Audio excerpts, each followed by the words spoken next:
Poseidon. We're here on a Sunday. Welcome, everybody. Just tweeted out that we are live. We'll let people jump in here. Before we get started, remember, tomorrow night is Monday, and on the 2 Drink Minimum channel, we're going to be going live at 8 p.m. And then if you miss it live, don't worry. You'll get it on a Wednesday, like everyone else, like a goddamn peasant. But watch it live to find out what we're up to. In front of me is none other than Poseidon. Oh, what up, Pussy? and to my right, we've got a special guest. Special guest, Emil Khoury, in studio on a Sunday. What is up, motherfucker? It's the Lord's Day. Take Yes. your pills, do your prayers. Emil let me know that he was doing nothing today, so we figured what better way to spend a Sunday than with us. Yes. So I'd also like to tell you guys to head over to the Patreon. That's where we're giving away a lot of free shit. Patreon.com/Pantelis. And right now, if you go to Patreon, there's a French cast you can catch. I had the Couple Ouvert, Thomas Levesque and Steph, his wife. Very good podcast that's on there now. If you're a bilingual person, you speak French, good times. The Justin Vin podcast comes out everywhere tonight at 11:45. That's audio and video here on YouTube. Head over to Twitter and Instagram at ThePoseidon69 to follow this sad piece of shit. He's always up to no good, and he wants you to enjoy his antics. Right now, he told me, as of today, he's going to stop going into conspiracies. He's going to stop talking about the presidential elections. He's a changed man. He's getting out of the rabbit hole. Is it true or no? You're 100% it's true, bro. okay. So why are you flipping out? That's just the way you said he's a changed man. Well, I'm selling to them the way you sold it to me. By the way, before we forget, Witch Doctors, Jess Sorrell, Tobias, Caroline Dubois, Ganji, Flatcat, Usid Poof. Who else is here? Nick is here. Everyone was in the chat. Olga, Jean-Michel, Death Roll, Metal Funeral. All right, it's getting... there's too many of you, all right? But hello to everyone. And for Discord, anyone who's a patron, the Discord calls are open, so we'll patch you through if you got something you want to talk about. There's someone already in the waiting room. We'll get to him in a second. Poseidon, you were saying. Yeah, I don't wanna delve into conspiracy theories anymore. I don't wanna, go down the rabbit hole and shit like that. Yeah. Because you don't know what's true, what isn't, and then you become paranoid of everything. You feel powerless and useless. So. You feel powerless and useless. Yeah. That's just a daily occurrence. You used to dive into rabbit holes like conspiracy theories. Well, no, never as of late. Never. That's No. In that's a lie. the past 6 months, usually I used to like frolic the entrance. Frolic. Not frolic, like headline type of conspiracy. Like yeah. Just the Donald tip. Trump may be a lizard panda. Just the tip, you know. And he's like, all right, And that like, makes haha, sense. that's entertaining, and then just leave it at that, Yeah. you know. But ever since the past 6 months with this whole pandemic, I've been diving head first. head first. Head But this is the time to start diving again headfirst into conspiracy theories. Like it's no matter who won the fucking elections, this is the time to be, because now this is when it separates people from acting like this frantic behavior, as in like it was funny back then with Trump like a couple of days ago, but now people are starting to go like, okay, maybe he's pushing it, even his supporters. So this is the time where like, oh fuck, are they actually fucking around with the information or are they not? I have no idea what's going I on. have no clue either.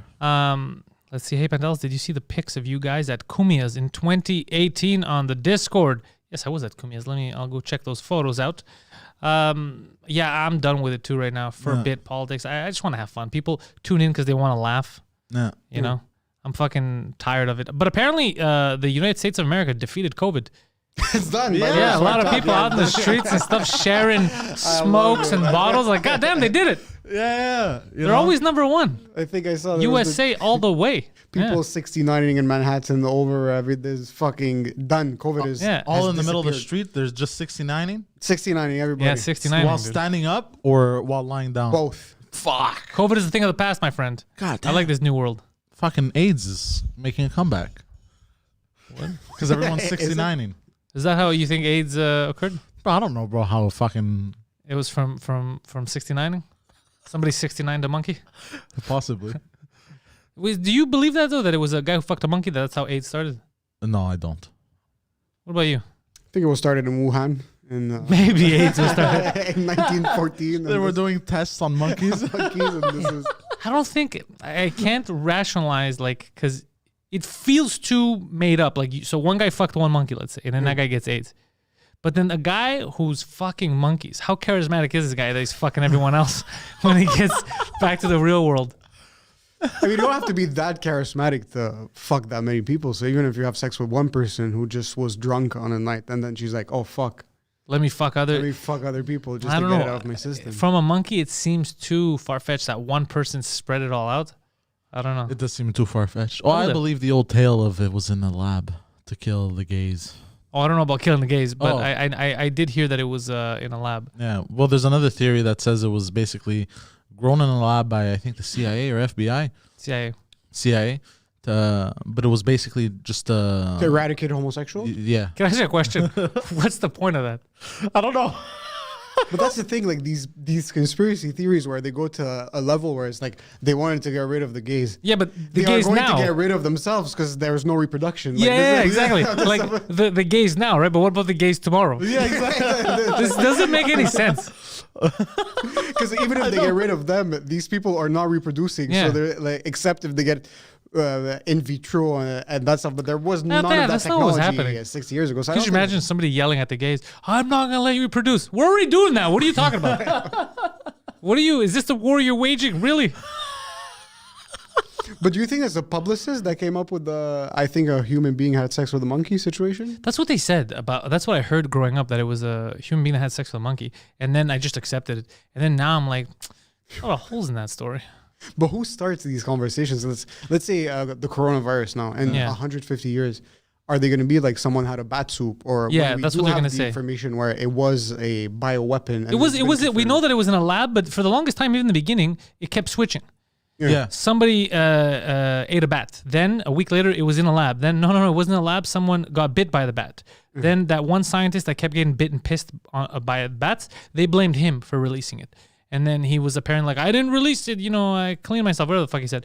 And then it kept going back and forth. Bat soup. And then, yeah, the last I heard was that it seems that it was in a lab and it was an accident. It got out.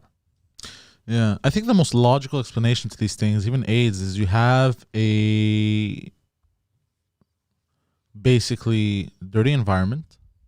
With AIDS? Well, viruses and sicknesses in general. Like you I have don't some like cancer. Take cancer for example, right? Even healthy, clean people get cancer. Yeah, but it has to do with our environment. But I'm saying some people like who sugar feeds off of sugar cancer. does, you're right, it Yeah, helps. it But there's feeds- people who do everything right and still get cancer. and still get cancer. I think it's like your DNA and the way your genomes are set up. You're more prone or less prone for cancer. But Yeah. I do know what you're saying, and the fact that some environments are dirtier than others. I think it's for viruses, less for situations like cancer, because cancer is just a mutation inside your system. But these, I have no fucking clue what I'm talking about. Oh, man, this is just three idiots talking. This is I have no that's clue what- either, by the way. Yeah. I just I have no clue. I'm just We're aware that you have no clue. That we know, Poseidon. He's like, I have no clue. Really? You had us fooled, Professor. You fooled the rest of us. You're losing Patreons thinking that Poseidon was like a PhD holder. Yeah, Like, what like- the fuck is this He bullshit? promised us this was science. You've been referenced in thesis and Yeah, Professor Poseidon. What kind of name is that? Don't ask questions. Just go with the flow. Yo, Emil, you don't care about sports. Do you care about someone. sports? I care about these very fucking weird sports. So I get these phases. Like I was very into F1 for a while. Then I was very into bull riding for a while. There was never these mainstream sports, but I dabble in it Yeah. here and there. Do you like basketball? I used to play basketball, but I've never followed it. I used to follow a lot of hockey and soccer back then. I would say a couple of years ago, but not really. What's going on in the basketball world? Well, they're talking about restarting the season in the new season starts in December, and they're negotiating now. The Raptors, because of the whole restrictions in flying. Yeah. They're like, well, we can't play in Canada. There's going to be too much trouble. So now they're trying to find locations in the States to move to play this season. To which is- bubble another full season. No. So the Raptors Oh, the Raptors playing in will- an American city. So they will leave permanently Toronto? No, or just how- for the year. Let's for the say year. for the season. Okay. But to me, I think that's fucked up. You know, like why? So Why is it fucked up? No, why are they doing that? they have to quarantine said- 14 days when they come in. Because of the yes. whole flying in and out. It will be impossible after they're quarantining 14 days every second day. It doesn't make sense. You But can't. that's so But stupid. can't they fly them in like private jets, test them as they're going in? Even if the NBA rules and the country's rules are two totally different things. Like even if the NBA does Yeah. the best, because even now, if you fly in even if you're testing negative, they still say you have to quarantine. Yeah, you still have to quarantine because So- like the virus mutates and shit. But that would be fucked for the for the fans. Imagine Yeah. seeing your team is like having a girlfriend which you're about to propose to, and you're like, oh fuck it, they had a pretty good season last. Yeah, they had a very last good season, yeah. I think they came in semifinals. So imagine having your girlfriend, and you're like, okay, I'll just watch someone else have sex with her all year long, and then she's coming back for sure. And Yeah. I know she loves me, but she's going. All right, let's say you live in Nashville and the Raptors are playing in your city. And you're not a fan of the Raptors, like, would you go support? Like, how would that work with the fans, Well, with the yeah. ticket buyers? Now they're looking at the Prudential Center in New Jersey. New Jersey. Yeah, but apparently the NBA is trying, and officials in Toronto are trying to not have them go somewhere. You cannot leave us. They're freaking out, you know. So they're looking at that. Hold on a second. I think we have. I don't know if it's Raptors related, but we do have a call. Let's see. All right. Let's see here. Captain YOLO, can you hear us? On the Discord. Going once, going twice. Captain YOLO is muted. Captain YOLO going once, going twice. What's the rule, Poseidon? How long before we hang up? What was our rule last time? I think it was 3 hours. You want to wait here No, saying hello for 3 hours? I'm busting balls. I don't know, 30 seconds. Okay, how many have passed? Like 12. All right, so we're going to wait 15 seconds of silence. This time. We're going to go with your rule. Everybody that passed away from HIV, let's Oh, go no. and have a 20-second of silence. Yeah. Dos, He's tres. done. Well, we tried, Poseidon. We We tried. We tried. All righty. So, all this to say, dude, I don't know how I feel about it. I think it's kind of stupid, but at the same time, I understand them. I mean, they have to make some type of money somehow. Yeah, I mean, what are you going to do? Like, This is what's fucked, by the way. We don't know if we'll be able to perform anytime soon. Sports teams, like, how the fuck do you manage your business plan for the future if you're getting it ripped away from you every 30 days? They're like, you know what? Yes. Okay, no. But in the meantime, in Florida, everything's fucking opened. So why don't they just bubble there and have fans, separate the funds? Let's say you're I don't know, I'm fucking retarded speaking right now, but let's say you're in Florida. The arena is completely opened. yeah. They're able to get people in. You sell tickets, then you split the profits between the team owners. Because anyways, this year is fucked. Yeah, I mean, a lot of, because of what's in the collective bargaining agreement, a lot of players like Steph Curry, they're losing like 15 million. Well, they're not getting that extra because it doesn't exist. There's no, there's no extra money. Yeah.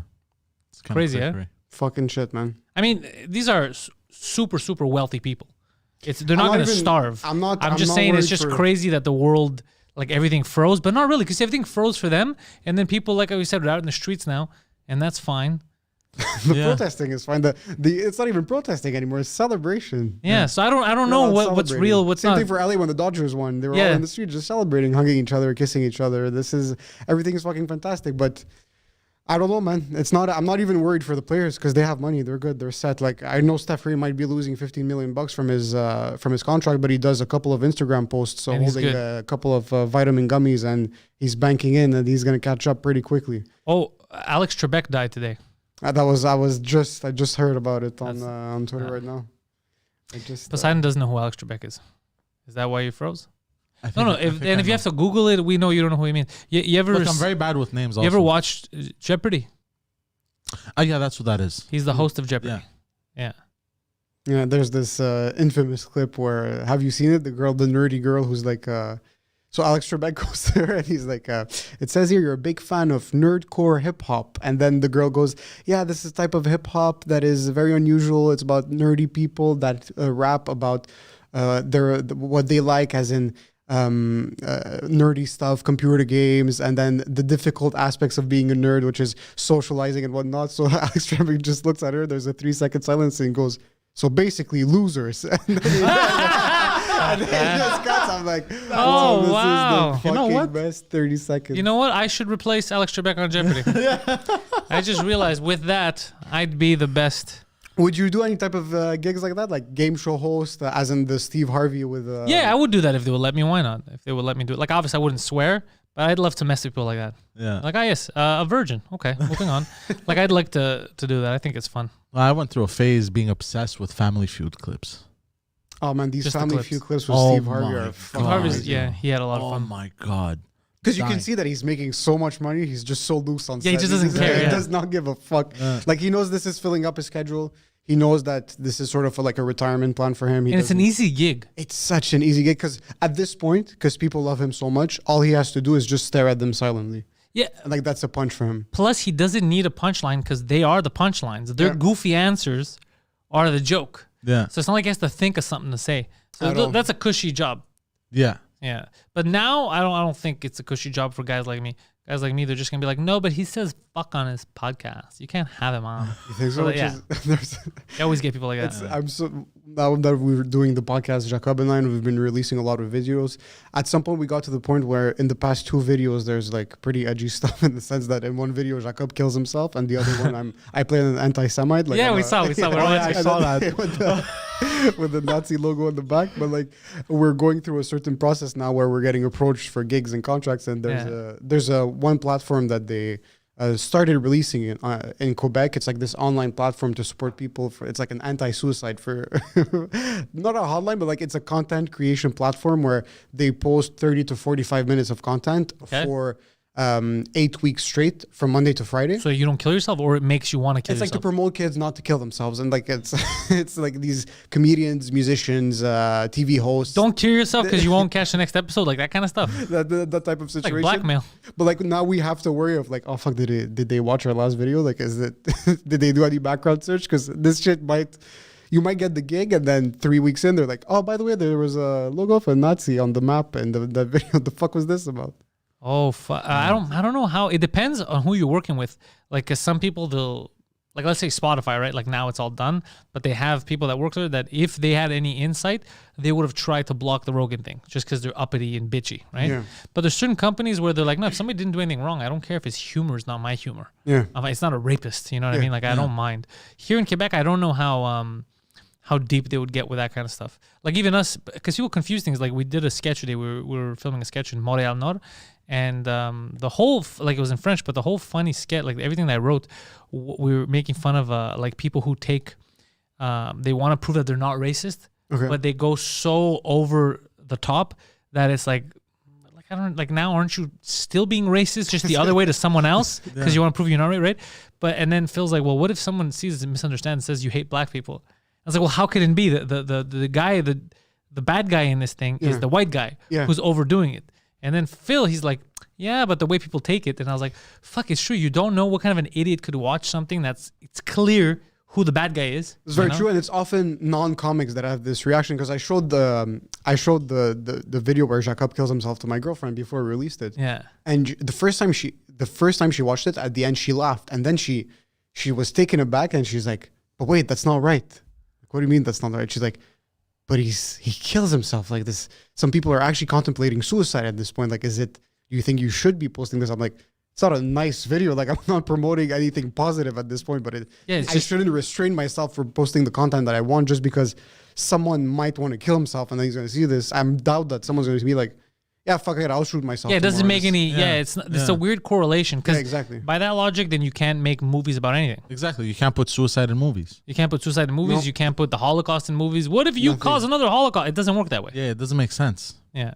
So I'm with you on that, but it's funny the way people take things because Phil was directing it, Phil was filming it, and he knew he had the script, so he knew what the story is. He gets the punchline, all that, and even he said, "Well, what if somebody just thinks that you're mad at black people, like because I'm mad in the thing, but I'm mad at the cashier, you know?" But he's like, "What if they just think you're mad?" I go, "Well, I don't know. Then I guess they didn't watch the video. I don't know what to say to that. I don't care. Like if you know your intent, not only I know my intent, it's like on screen. Like if somebody tries to make a leap." I can't care about that. Like I can't consume my what if. It's crazy that at some point you're shooting something, you have complete control over it. You edit it, you look at it, you're like, okay, this is a final product. I know my intent. I know what I'm portraying as a character or as a director. You finish that product, you post it. It might be a 45-second clip, and this might ruin your life in 10 years. You have no fucking clue. You're like, this is now out of my control. I created shit that I thought was funny. Yeah, might be edgy. Might not be the like a very sweet Kevin Hart-ish type of comedy where it's like, oh, it's very nice.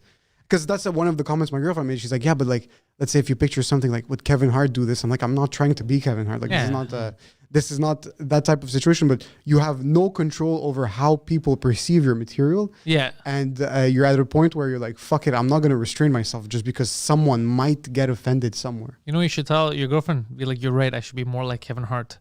I'm going to go fuck an Instagram whore and then apologize to you later.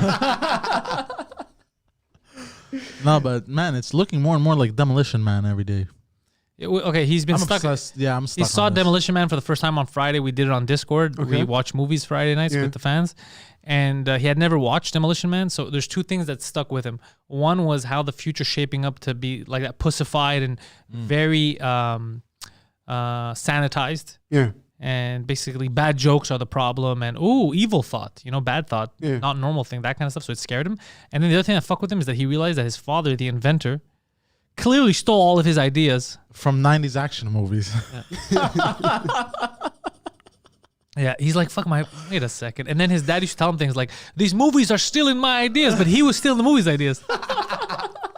So your father would tell you these stories as if it was his? Yeah, he wouldn't, He would make inventions. He's like, cars need this and that. It was all stuff he would see in movies. Yeah. This is the funniest and the saddest thing I've ever heard. That's hilarious, bro. That's another fucking Would you look character. at your father and be like, oh my God, he has so No, many all good the ideas suck because the No. way he would describe them would be bad too. Okay. Like he had an idea once for instead of an alarm, it's too much in the house and like how you're going to stop burglars. Yeah. If somebody breaks into your house, like, you're sleeping, your family's sleeping. So how you going to know? The second, it's a silent alarm, and then all it does is release poison gas in the house to kill him. But then that becomes a mass suicide because you just killed everyone, including your family. And he's like, no, that's a risk, I'm willing to take. Like, you got to get rid of the criminal. But it's like, for what? Why would that be a risk anyone's willing to take?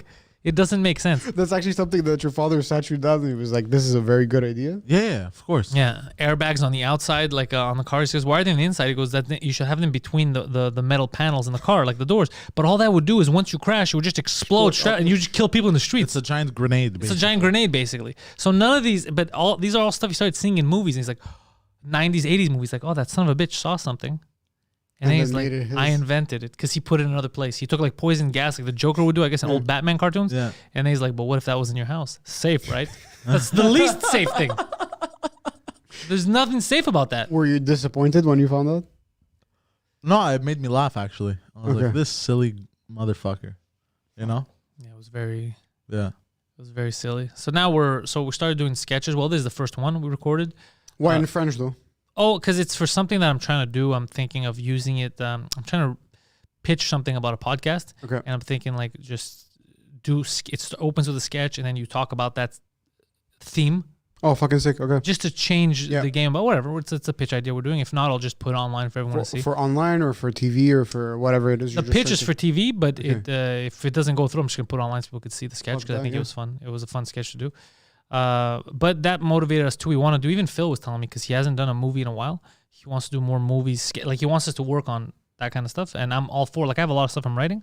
The problem is, like I said, the movie I'm writing is, it's going to be too, like, to do it, you have to do it really well. And it's a big production. Like a lot of actors, good actors it's going to need, take some time. So I don't know. I don't know if maybe I should just rethink and just write shorter stuff so we could do sketch-wise instead of film. But I mean, we have the time. It's more about budget and talent. Can't you write it out completely? Yeah. And then start trimming from there, as in like when you're writing and you're in your creative mindset, don't hold yourself back, as in don't try to be like scarce in your mentality, in the sense of like, you know what, maybe we won't be able to find 10 actors that are willing to work for X amount on that. Me, it's more of we can't find non-union good actors. That's the problem, by the way. That's the fucking problem here, especially if the film was written in English. Well, actually, I'm not really into. We mostly have comedian connections. It's not these actors, but especially to the point where if you're stuck between unions and fucking paying people the normal wages, and then you start getting your budget, and then you're not meeting your budget. And then once you're done, am I pitching this to? Am I doing, let's say, a theater release, or am I releasing it online for the Patreons? Like, what the fuck are you gonna do with this? I always wondered what's the deal here with so let's say, the union, non-union. Let's say like the union gets mad at you. You're not supposed to do non-union stuff if you're in the union, right? But let's say they're mad at you. Let's say you're in the union. They go, you can't do non-union work or whatever. But I decide to hire you in my production here. Pantelis Comedy has a production. I hired you. I don't give a fuck. you have a contract with me, I pay you whatever the fuck it is Yeah. to pay you. The union, can they do something to me? Like, what are you gonna do to me? I don't give a fuck about you. Like, I don't give a shit about you. Like, I think if hired you're who I hired. If you're non-union and like you're not, so like how can Like they your penalize production. you? Yeah, what are you gonna appeal at? What are you gonna tell me? You can never join the union. Okay, clearly the intention was not to join your fucking union. Like, But do you know what I mean? Like, what can they Yeah. do? It's fucked though, because eventually, like once if you want to start getting real work, you Yeah. don't have a choice but to become union eventually, because everything is fucking guided by the unions. It depends, man. I'm thinking alternative media is really the future. I think a lot of us are going to end up doing a lot of solo stuff and then growing our own network, growing our Yeah. own. You know what people are going to do now? Just like how Jay, Silent Bob, like Kevin Smith had like the View SQ universe, Yeah. the View S universe, and then even Will Ferrell and those guys in the beginning when they were making Funny their or own Die. movies, Yeah. the Funny or Die guys, and what's his name? The other fucking guy, bro. What's that asshole's name? With Will Ferrell? Yeah, Adam Judd McKay? Apatow. Oh, So like Judd Apatow, yeah. Apatow films, he has their own thing. I think that's what's going to end up happening.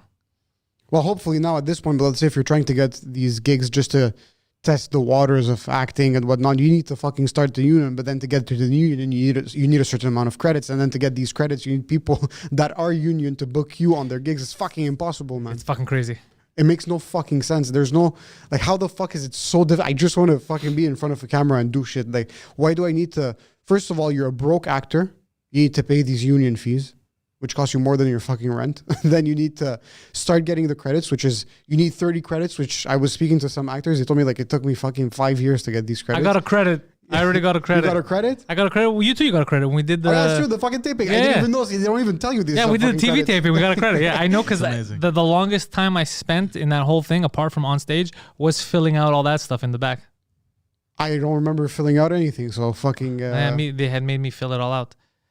At the okay during the taping. The afternoon before. Yeah, the afternoon. When, yeah, when you go for the sign makeup and papers all that and shit. you- Yeah. and you do that shit, but they don't tell you like, hey, by the way, this is a credit. They expect you to know, so it's sort Oh, of. me, like I asked because I was like, well, what is happened here? I am foreigner. It's like, oh, it's for your TV credit. I'm like, I get TV credit? One, two, can we Real- negotiate? Real adult credit? Canadian credit? She's like, yeah, you get TV credit. I was like, very nice. Wow, Wow, TV credit.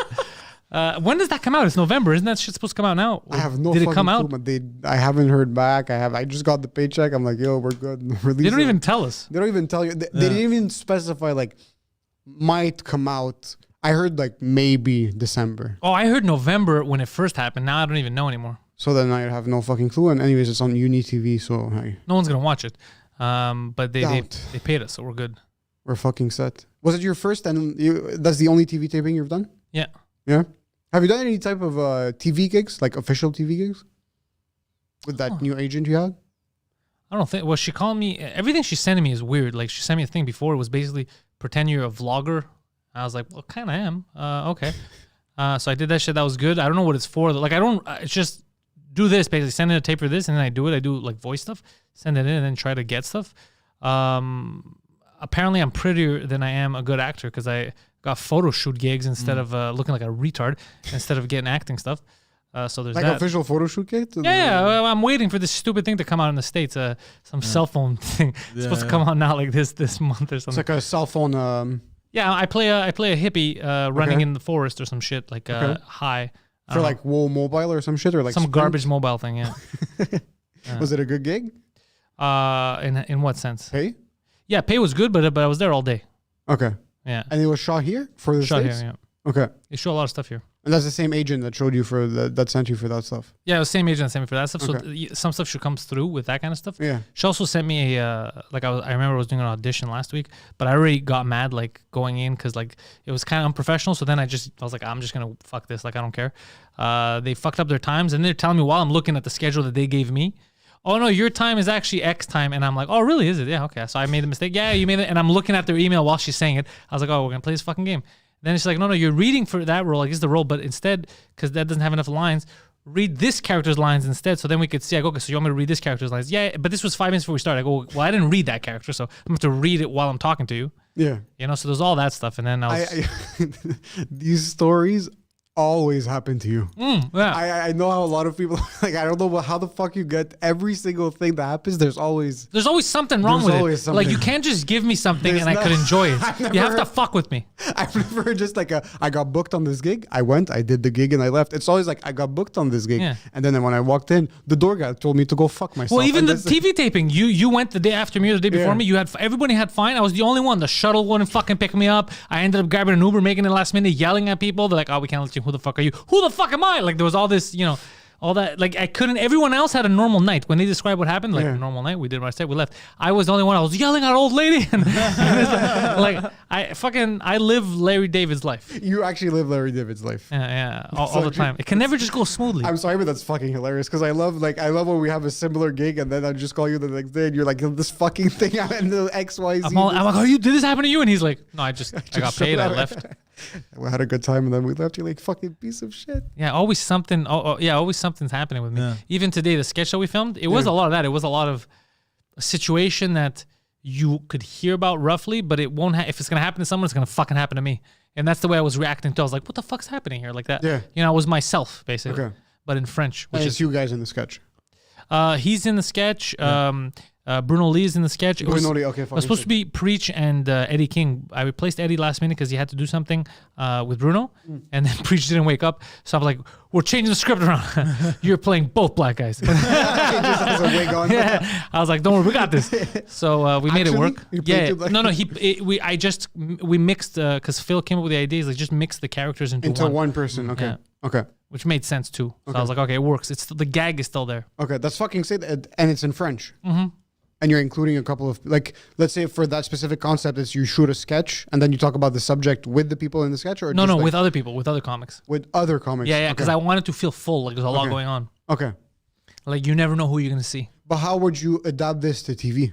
I'm not gonna talk about it right now. It's confidential, but you'll That's see. actually fucking true. talk right after. Talk about confidential information. Yeah, no, we're gonna talk about it right after. Before you release the content, I'm fucking. Yeah, No, no, we're gonna talk about it after. But it's a good concept. Okay. Now, here's the other thing: is I don't know what my pull is here. Apparently, my pull is pretty hard in Quebec, which I don't know why, but I don't know. We're gonna find out. We're gonna test the limits of how much pull I got around here. This is the limit. Professional pull? Yeah, we're gonna see what the limit is. Yeah, I'm told that I have some pull, which is the dumbest thing to tell me. You got some good. Pantelis, you have some pull. I have all the pull. Yeah, I have some pull. Really? Really? Well, award ceremony's coming up, and the award season's up. No, I don't want an award. I just want to get this shit off the ground. That's what people don't fucking get. We don't want awards. We just want budget. Yeah, I don't give a shit about awards. Just Yeah. finance my projects and let me do my shit. Let me just have fun with it. And that's all we need right now. This is not, even if you shoot this and you know that this will never end up giving you any type of award or recognition. I just want to fucking do this. You know what my award is? Not going hungry. That's it. Yeah. That's eating. my award. Yeah, my Having a award is sandwich. eating. Yeah. That's the only fucking thing that you want. Like, we've been cranking out videos for 2 weeks You now. guys are killing it. We've been cranking out videos, and you know what? The stats have been good. Like I've been maintaining the same amount of stats. But the point, like, I finish work, we meet up at like midnight because let's say we're in an office, we need to shoot when people are not there. So like around 10 o'clock, we finish. I get back home at 3 a.m. I edit because the next day I work, and we need these videos already. We've been pushing 2 videos a week, and the point is like I don't feel any type of like, oh no, I'm tired from making these videos. We keep on pushing, but at some point you just want more people to fucking see them. That's the only. We're thing gonna that you want. collaborate. We're gonna start That's for collaborating. sure. By the way, yeah. I've been talking to Jacob, but 1,000% we're about to collaborate. Yeah, we have to collaborate. But that's the Get point. some more eyes on everything. Yeah, That's the point where you create your content. You know that your content is good. yeah. The point, and in order to get it to the next step, you start bringing in people with who you click, and their crowds are like, "Oh fuck, Pantelis. Okay, yeah, great. Oh fuck, Poseidon." That's when you start exchange, because that's how YouTubers start. That you start your YouTube channel, you don't grow it on your own. You have to start collaborating with other people, other creators, and that's how you. Yeah, my start- YouTube channel was the hardest thing to grow. I'm still trying to grow it. It's the hardest thing. This channel now that everyone's watching this on was the hardest thing, bro. I had like 400 people on it for like the longest time, 400 subs. This, especially now, I feel like Yeah. subscribing on YouTube is the people feel like it's going to cost them some fucking money. Now- Like it's so difficult to get your. We're at what? Poseidon 5,000 something. Yeah. 5,500 or some Yeah, shit. something. Yeah, it like took. that. It's none of the shits. Let's see here. So Captain YOLO is saying that he's ready to talk. Let's see if that's true. Captain YOLO, can you hear us? Captain YOLO going once, going twice. Testing. 1, 2, 3. Captain YOLO. Yo. That's you, Poseidon. I could tell the difference. What's up? Oh, there it is. Uh-huh. Okay, what happened? What's going on? You're calling in, but you're not fucking talking? No, it just started to work right now. Oh, nice. Well, Yeah, I gotta thank Emily and Zay for helping me out on that front. yeah, it's very helpful, the Discord crew. No, they are. Yeah. It's an honor to talk to you guys. Oh, well, sir, you need to up your quality of life. This should not be an honor. You should be... No, but still. But still. So, what do you want to bring to the table today? What do you want to talk about, Captain? Well, just wanted to bring a couple of things up. I know that you don't want to talk about the elections, but It makes me feel like you're going to talk about the elections. I'll be that guy just for one day. All right, what's happening? I studied this stuff at Concordia like you, so yeah, con you. Two things that I wanted to say was when they're saying, oh, that if there's any what can I say? If there's any contention in the Electoral College, Yeah. the House of Representatives deals with that fact in terms of them voting on who the next president could be, but every state delegation has to make that decision. So like if, let's say, Texas, majority Republican, one vote for the Republican candidate, while California, majority Democrat, they would vote for the Democrats. So that is one of those formal ways that they take care of it. And as well, President Trump and Vice President Pence, they are required to leave office regardless on January 20th and 21st. And after they leave office, if there was still any contention, even after months of lawsuits and all that, and my sincere apologies. Hello, Emil. It's good to see you on the Discord too. What's up, my man? You got a badass looking jacket there with the See military. this military? This is a fucking takeover. I'm the new dictator here. Hey. I would support that. What would happen if, let's say, after Pence and Trump are forced to leave, Nancy Pelosi would be acting president because she's the Speaker of the House, and that would just be the most hilarious thing ever for the Republicans because they hate Nancy Pelosi's guts. I hate Nancy Pelosi. Everyone does. I'm not exactly her hugest fan too. Plus, She's hateable. I know. Oh, I know. She'd make a good witch in a movie. Or in real life. Especially with her makeup and all that. She and everyone else needs to retire. But anyways, I just wanted to bring up the fact that the House has a role to play in electing the president and the Senate for the vice president in terms of constitutional stuff. So are you saying that this isn't over yet? I don't know. Trump has caused enough uncertainty that it could happen, but at the same time, I think more and more the Republicans in both the House and the Senate are going to be like, okay, Trump, maybe you should go, just for the sake of letting the nation just get back to normal in a way. But my question is, what if these legal proceedings, they find some crazy ass fraud happening? Does he move forward or should he stop? You know what I mean? Because then he doesn't seem like the kind of guy that if you tell him, yeah, we fucked you on paper, that he's going to accept it. Please, we fucked you on paper. This has been proven, but please, for the sake of the country, leave. Yeah, it feels like he won't stop. Yeah. Which, I don't know, if in his shoes, I might not stop either. I'd be like, you think you're going to fuck me? Imagine you Yeah, you see, tough question, yeah. No, it's a good question. I already see the Republicans starting to fundraise a lot of money for all the legal challenges. Oh shit! But again, regardless of what is going on, Trump and Pence are required to leave office on the 21st of January. So they got time. So they have a lot of time. That's why there's just that huge amount of time necessary. How funny would it be if we got an idea? Yeah. They can't take over if they're both in jail. Yeah, because the president and the vice president have a lot of legal immunities. Yeah. Once they take, But when you say they have to leave, let's say we get to the point where it's January 20th. How funny if he puts Kamala and Biden in jail for something? He's like, whoa, what? We gotta have criminals run the country. You guys serious? Well, some say that like the military themselves are honor bound to the Constitution and their constitutional oaths first before any perceived loyalty to the current commander in chief. So they would so like the military themselves or the Secret Service or like law enforcement in Washington D.C. would push them out of office. I don't and think if necessary, they would. all jokes aside, Trump is not a dictator. First of all, in a dictatorship, you can't vote for another president. He's not. Yeah. They're gonna see if there's. It's not even close. If like, let's be honest now. Stop with this fucking exaggeration. If there's fuckery, he's gonna obviously try to fight it legally. That's why he got lawyers. He didn't say I got the military to shoot you guys down. He said I got lawyers. If the lawyers are like, there's nothing we could do or whatever the fuck, he's gonna go back. But I want to see him. I just want to see him ripping them one last time, just to go like, look, I'm not saying it. People are saying it. Your son's a crackhead. People are not me. I wouldn't call him that. I wouldn't call him a crackhead. People are saying he's a crackhead. Press conferences until January are going to be fucking gold. It's going to be amazing. It's going to be fucking gold. All right, so it's good to know. It's good to know that, I mean, the law, justice will be served. I know. I just wanted to bring a couple of facts about like the House and the Say Senate it. and like some of that stuff. Apart from that, I studied this stuff. Look, apart from that, you have anything else to add? Because that's actually interesting. That's interesting that it's not really over until it's over. So people should calm down a bit. But either way, I don't know how you prove, even if you prove fraud, right?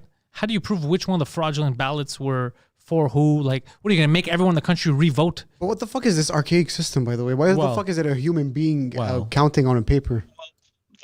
One other thing that has to be said, and I don't know if it's been said before, and I guess like we'll talk about other things after, is that here in Canada, for example, we have Elections Canada that manages all the federal elections. In the United States, every state is responsible, so there's no one central coordinating authority that deals with all of it. So there's no set minimum standard. That's another issue altogether. You know, Tom Ernst brings up a good point. Trump, since he knows he's out, he should fucking disclose everything about aliens. I think that's gonna happen. Well, he could do whatever he could do whatever the fuck he wants. He's like a lame duck. He could pardon he can pardon all of the folks that he's fucked over. Yeah, but seriously, that's what he should do. Start pardoning all kinds of people. Talk about aliens and be like, and by the way, George Bush Sr. he killed Kennedy. Look into it. Because I was hearing people saying that Trump should resign now so Pence could start pardoning him now. But he hasn't done it. But what has he done that's like all the shit that like impeachment stuff that he didn't do anything. So what has he done that's illegal? He pissed people off. Oh, he swears too much or whatever. But he hasn't done anything to go to jail. He didn't do anything. Yeah, exactly. He just sits there and yells. I know. He didn't do anything to be pardoned. Because people are like, he's a criminal. He's a war criminal. He put kids in cages. He didn't start a new war. You mean Obama? Obama. Like it doesn't make any sense. What? Yeah. True. No, anyways, absolutely. But anyways, he could be the ultimate troll if he wants to right now, which he has been for the longest time. Oh, he should be. Like, he just disclose aliens, all kinds of stuff. I think once it's getting closer to January and he starts seeing that there's no getting out of this, he's going to start he's gonna fuck everyone over. He's gonna be like, you know what? I've already imploded the country. Let's vote. You heard about Bill Clinton and Monica, but did you hear about Bill and Mike? Watch this. You know, like he's just fucking around. Oh, shit.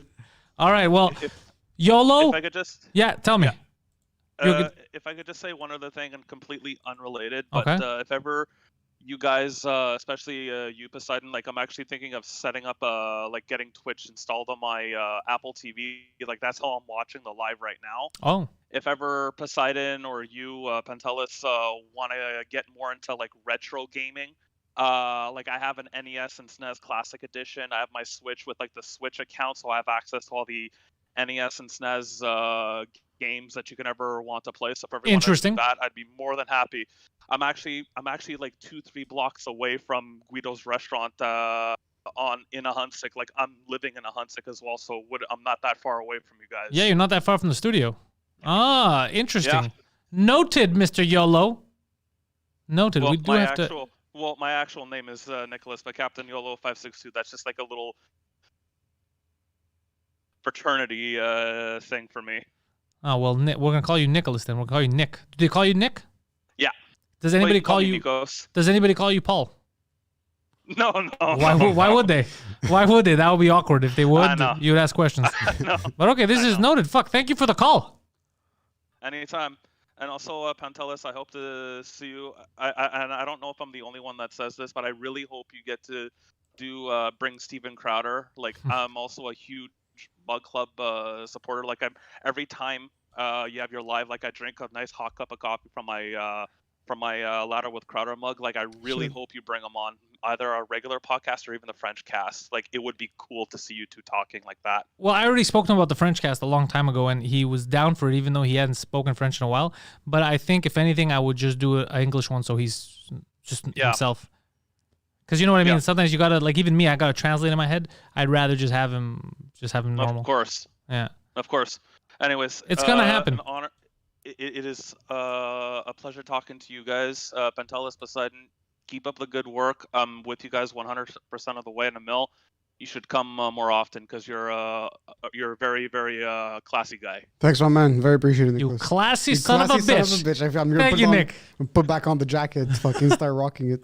Oh, nice. That was a good call. Very nice. By the way, I felt like we were actually in the radio shows. I felt like I was on CGAD 800. Dude, what do you think? You think this is a fucking rookie operation? I was like, this guy knows way too much. This is fucking clean information. Presented in a presentable way, very clean, he could have just started, by the way, it could have been bullshit for the past 10 minutes. Yeah. I'm convinced. He could have just making stuff up. I'm convinced also. But yeah, so for the patrons, the Patreon Discord is open for calls. If you want to bullshit, call us up, and we'll let you bullshit. Have you ever had Crowder on any of the podcasts or not yet? No, because what I wanted to do is last time I was there, I want to do an in-person one because he's cool with the Skype thing. Yeah. But I'd like to do an in-person one. The Skype ones I didn't like that much, man. I like doing this kind of shit. I like having you in the same room. So until I go back down there, I don't see it possible. Does he ever come to Montreal? He hasn't come in a long time. No, if he comes to Montreal, different story. We'll get into. That's not a problem. But I would probably end up doing it from his studios there because I'm there. Because I don't like the Skype thing. It doesn't have the same feeling. How's that gig going? Good. Still writing. I got some stuff to write tonight for this week. Some sketches. But you write because I'm subscribed to him on YouTube, so every once in a while I refresh. His live is there, the Mug Club or whatnot. For what show do you write? For the Mug Club? No, for his show. It's a lot of. He does all of them. Like morning, it's whatever ideas I have, a sketch or stuff to say or things like that. Okay. Yeah. Okay. Yeah, there's 3 of us. So you guys are 3 writers, okay? And he uses the content and and he has his own stuff too because he's very opinionated. So us, it's more of I need this, I need that, or I could maybe a commercial, whatever we need. Yeah. It's a good little group of writers, like the 3 of us. Okay. Yeah, so we fuck around. So for me, I like to go more like goofy and my type of humor type of stuff because I don't really know a lot about the politics. Yeah. So I leave the good, like politically poignant stuff to the people who know what they're talking about. And me, I just like funny sketches. What is his background? Is he a journalist at Crowder? Crowder, yeah. No, he was a comedian here. He was a stand-up comedian. He was a stand-up comedian here in Montreal. I think at one point he was like one of the youngest guys to be at Just for Laughs or have a gala or some shit. He's done some. He had done something, and then he went down to the States. He had a YouTube channel he was trying to grow. I think he worked on Fox for a bit. He was doing like the man on the street type of stuff. Okay. And then he grew his own stuff, and now he grew his own thing, grew his own brand. CEO, content creator. Yeah, he does his own thing. He does his own thing, and he's very niche in what he does in the sense of like his content is not catered to everyone. Everyone, of course, yeah. Mostly Republican and mostly people that are very in line with his ideas. But I don't necessarily align with everything that he says. But I find him fucking entertaining, and he's very. I like getting a bit from the left, a bit from the right, and then you form your own opinion. And just the way I like the studio setup. I like the way he puts his ideas, the way he gives out his content. So he's a fucking. When you told me that you got on that gig, I was impressed that he's open to having people from outside the country. Oh, even more than that. Even a lot of people that work there were people who just reached out. And he didn't even have a position at first. And they were like big fans that knew their stuff and they wanted to. He's like, I'll try to find something out. And then like they would move there. Like some people like, okay, I'm moving to that place just to try to get a job there and stuff like that. So he's actually, because you don't see the behind the scenes stuff, but he's very like, okay, how can I help? Let me make this work. But you never see that shit on screen. It's kind of like, let's not forget with Mike. Mike's dropping 25 Gs. There's been some carpenters that reached out to us. They reached out to me. I gave the info to Mike. Basically, Mike, what he's trying to do is set something up for the winter now coming up for the homeless here, because he saw a guy in Toronto who's building these little like room shelter type things to keep them warm. So he's trying to do that here now. Oh, fuck. So he's this guy doesn't get good PR, man. This fucking guy does not get a break. This week he's trying to align everything like in terms of carpenters and what's possible, and then I think the next week is putting pressure to get more money, like put pressure on Valerie Plante, rich people in the city, just to be like, hey guys, let's work together, because if you think it's a homeless crisis every other year, this year there's new homeless. Yeah. Have you seen the tents on Notre Dame? We saw. We were talking about that the other day. That's how it started. That's fucking. The tents on Notre Dame has been. So he wants to build some sort of, not a shed, but like a. Yeah, there are these little. This guy in Toronto started, but then one of the people there's a few carpenters that reached out to me. One of them was telling me that might not be the better way. I have a better way of doing this. It's cheaper. And you know how many people are like, "Yo, I'm a carpenter, but spend the money on something else. Spend it on materials where I'll do this for free. I'll do like people want to help. Oh, Yeah. fucking Yeah. nice, man. That's Like, amazing. People, they're people. We are assholes. People are assholes. Yeah. But there's a lot of people out there that just want to help. Like, oh, I'm in a position where my time I could spend it actually helping someone. Fuck it, let's do this. Yeah. I get an opportunity. I don't get this Fucking opportunity every amazing, day. man. Yeah. That's actually amazing. And so he's putting money up front just to He's finance putting the money up project? front just to finance in the beginning, but he's going to get what we're going to do, because I'm going to help him put pressure on specific people. I'm also we're going to go out too. There's some people that I know with money that we're going to try to get them to jump on board as well. But I think if we could put pressure on the city and get the city's assistance, either for location or funds. I love how it's a comedian that's supposed to put pressure on the city to be able to fucking provide shelter. First of all, to I don't these even people. know. I don't even know how to describe us in society anymore as comedians, because I noticed that people, when they want, they say, "Oh, you're just an entertainer. Shut the fuck up," right, with your opinion. But then also they'll take our comedy and then take out of context and be like, "Oh, this is not a comedy. This is an opinion. This is your opinion, and you're a bad person," right? Actors could do whatever they want. You could play a rapist on TV. No one's going to be like, "Nicolas Cage, are you not ashamed of being a rapist on TV?" Because he's going to be like, "That's retarded. Yeah. That is an act." Yeah. But for us, for some reason, whenever they want, they separate the act from the person and they put it together when they want to discredit you or make you seem like you're an intellectual. It depends on what side you're on. So I don't know where we fall as comics, but Mike cares about, like, he's always been like, he gives a lot of money to homeless. Like, he's very conscious of his surroundings. And now he sees, we were talking about it for weeks now about the tents. And he's like, that's fucked up. This is going to be a huge issue. And they're not talking about depression, people killing themselves because of the whole He goes, I'm in a position where I could drop 25 G's. Let's see if we could find people that are willing to work and all that stuff. Let's try to do something. It's not going to solve the crisis, but do something while everyone's doing nothing. Everyone's doing nothing. It's still something, and especially coming from Mike, because we know Mike, and Mike has been giving money to people to comics that are in need. Yep. Without saying a word. Without saying a word, he has not been talking about it. It's not even him that outreaches, is the manager that gets in touch with the people and lets them know, like, hey, this is what's going on.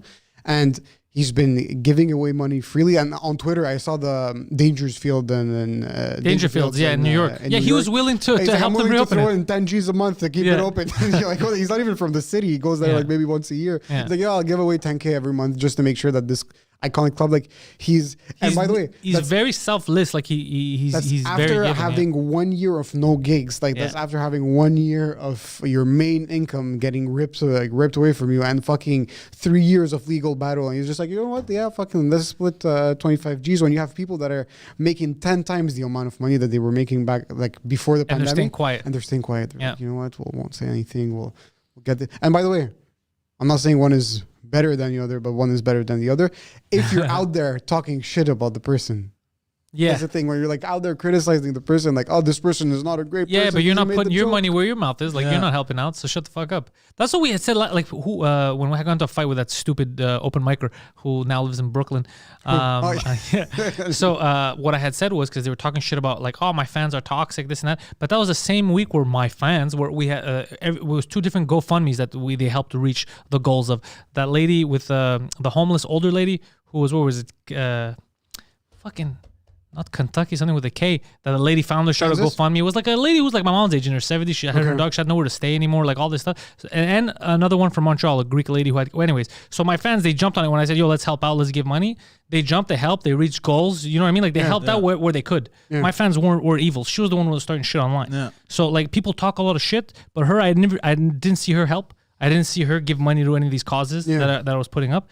But she was willing to talk shit. Like, my fans are evil. Your fans are evil because they laugh at rape jokes. I mean, they donate money to people with cancer, to homeless but that's people. The thing. But they're evil because they laugh at rape jokes. Yeah, that's the logic. You and your fans. Yeah, that's the logic. That's the logic. Retarded logic. It's a stupid logic. They laugh at whatever the fuck they want to laugh at. Right? They find us funny for a reason. But in terms of being shitty people, but whenever Mike needs them, whenever I need them for something like to actually help out and stuff, they fucking do it. So he doesn't have to do it. He doesn't have to. So I'm just saying, you don't have to share the links. Your fans don't have to donate the money. They don't have to. They're not forced. No, they do it because they're like, okay, I'm in a position where fuck it. Let me help this person out. You know. So when like her, when she was talking shit, like they're toxic or they're bad people. I know they're bad to you because you're being a cunt. They're bad to you because you're being a cunt, and they will not stand for this. Yeah. You know, obviously, like, don't try to fight me on Twitter. You crazy. Yeah. fuck out of here, bro. Like, they're going to let it stand. Get out of here. It's not going to happen. But when it comes down to them helping, they do. Same thing with Mike. They talk shit about, he jokes and edgy humor. Yeah, Mike's also the only one that is looking out for other comics and actual social causes in the city. He gives away so much money, dude. Close to $100,000 a year, by the way. So much money gives away to shit that he doesn't need to do, right? No. And then while you're yapping how evil he is, you don't give anything. So shut the fuck up. Shut the fuck up. Let's see. Like I said on 2DM, those little homes gonna need supervision, so I don't see some chaos happening. Yeah, because you imagine they're stealing each other's homes. Yeah, that would be chaotic. Yeah. So it's like one big home that would, let's say... No, it's like, think about it like a small unit. Like, think about how the Japanese live. Oh, okay. It's like individual units. Yeah, that's capsule, exactly it. Yeah, Okay. but they might build something else now. Like, now that he's talking, we'll see what people think. Or, I'm waiting to see once he gets the city involved. Let's see, because she's going to have to do something, right? Valerie Plum, you think she's going to sit back and be like, yeah, we're doing dick for the homeless? No, she's too busy making bike paths. Yeah, that's she's probably like, gonna be it. but are they going to be riding bicycles? They are. Okay, perfect. Like, Jesus Christ, shut the fuck up, you dummy. Oh, I found a location to put those homes. Where? On the bike paths. Just along the... Yeah, just like little jumps. So they, so they can't use... so just put ramps on top of it. Just to try to practice your backflip. No, I'm saying so they can't... So the cyclists can't use them. But, what did I read? On St. Denis, I think a third of the street is going to be... Like, there won't even be parking anymore on one side. Oh, but have you went on Saint Denis recently? No. I went to do a gig right before they closed the show. The shows on Saint Denis at Clébar. Okay. To get to the place, first of all, Saint Denis is closed on, I would say, like fucking 4 kilometers. As soon as you pass circulation locale seulement and you're on the road, there's so much construction everywhere. I'm talking 3-4 kilometers. Really? To get to the point where I was at a red light. The club was two lights away. It took me close to 25 minutes. No. Detours and out. And then you get to the point you park, you look around you and you're like, why is there a fucking bike path in the middle of the road? Like in the fucking middle of the road. They it's did like the middle barely... ones. Remember when we were at Terminal, when we were filming that before we went up there? Yeah, when we were doing the auditions. Or not the auditions, the practice runs. Yeah, you remember that shit? You were there with me one of the nights. Where was this? At Terminal on Mont Royal.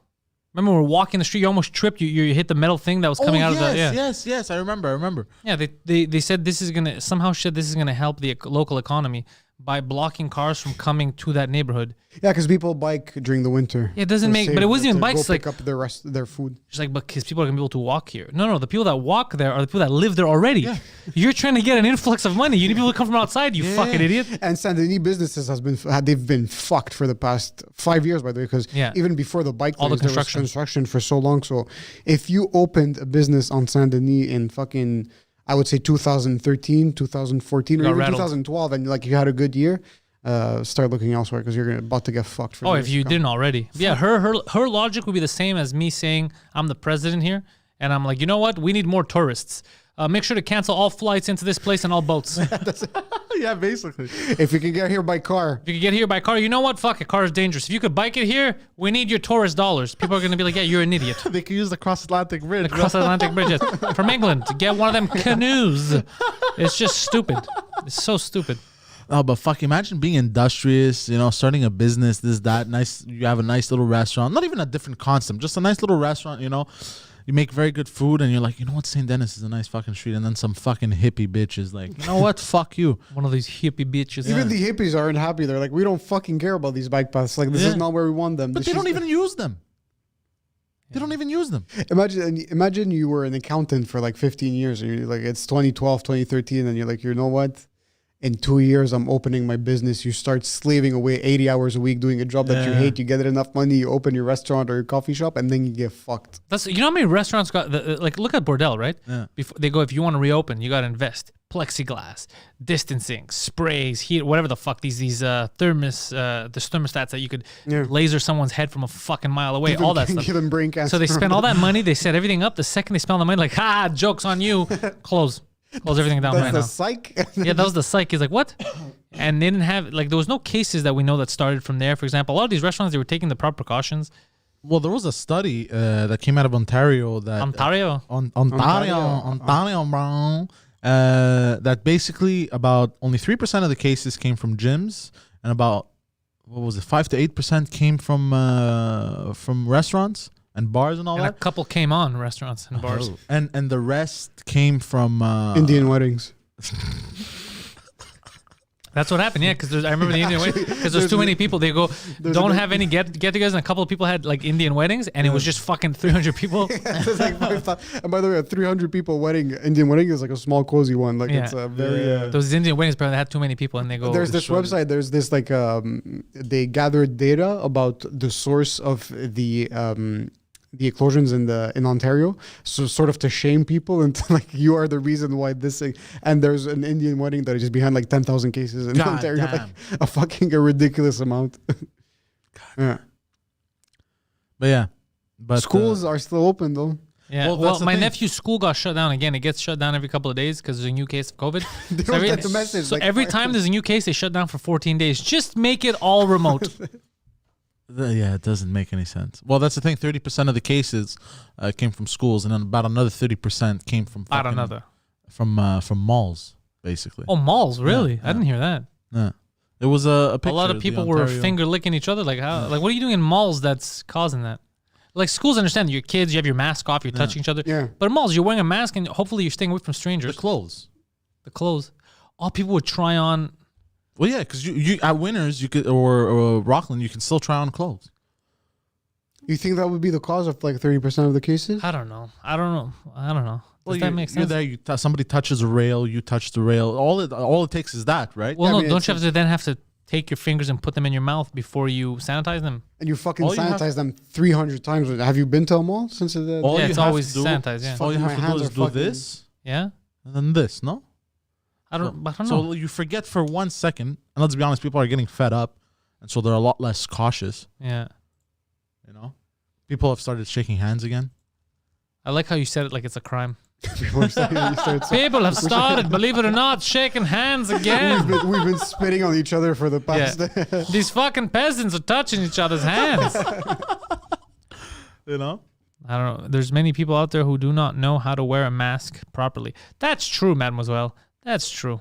But also, who was it that was saying this? The masks. I think it's on the label when you buy a mask. It actually says, This does not protect you from coronavirus. yeah, no, it doesn't protect you from viruses. Yeah, I mean it's That's not a. yeah. Well, it's not It's not a plexiglass that you Yeah, have in front of your It's not face. nothing's 100%. Yeah, no. Even condoms aren't 100%. No, obviously. But condoms is what, 99.99? What do you mean? It's like 99, what was it, 99.99%? Well, Protection? Oh, no, against, that's, for pregnancy. Yeah. Yeah, I don't think it protects the same for everything. Yeah, because What if do you you have HPV on your balls and then you're fucking. Yeah, I don't think like that's for pregnancy. Like that's 99.9%. But I don't think it's everything that you could get from sex. That it's 99. Yeah, obviously. You I'm need just- a condom that covers your balls too.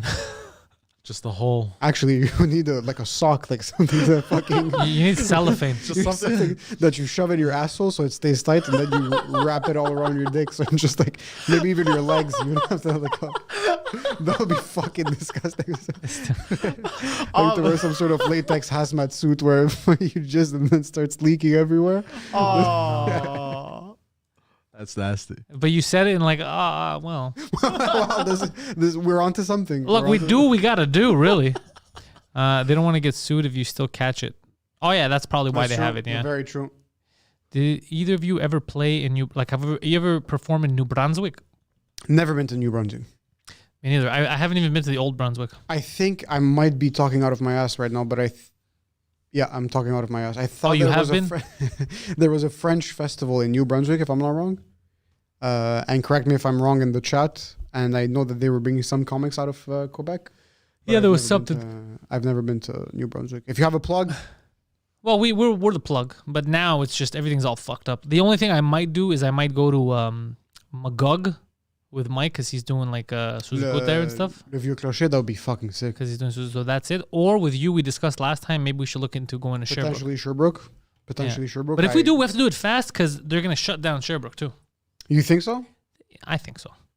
I mean, I think so, right? Because now it's like an easy loophole. You can I just have go to there. get in touch with the venue to see if they're still open. That's Oh, the other thing is, yeah, a lot of these venues. Oh, no, actually, here they're closed, but there, if they're still open, I have no idea. They might still be open, but with all the legislations, they're like, it's not worth it for us. I'm like, it wasn't even a bar; it was in salle de spectacle. So at that point, that they might just be like, no, it's not worth it to stay open. And a lot of people probably sold their venues, right? Like if they were closed for half a year, more than half a year now, and they couldn't make any money, they can't all survive Since March. Yeah, right. Of course, I would if I was. But even situations like Le Bordel, that's where they were lucky enough. They made enough money in the previous years. They've been sold out for fucking 5 years in a row. So at that point, but Bordel's losing a lot of money though. They're losing a shit ton of money. Destroyed. That's The only good thing is that Luc is able to keep some of the people employed because they're doing the takeout. The takeout is some of these fucking restaurants are slinging. I went to Arthur yesterday. It's like a breakfast restaurant in the Saint-Henri area. You had to fucking wait like half an hour, 45 minutes from your food because they were so fucking busy. So you have some of these restaurants that are slinging food, and then you have these other restaurants that are struggling to even pay their staff. You're like, where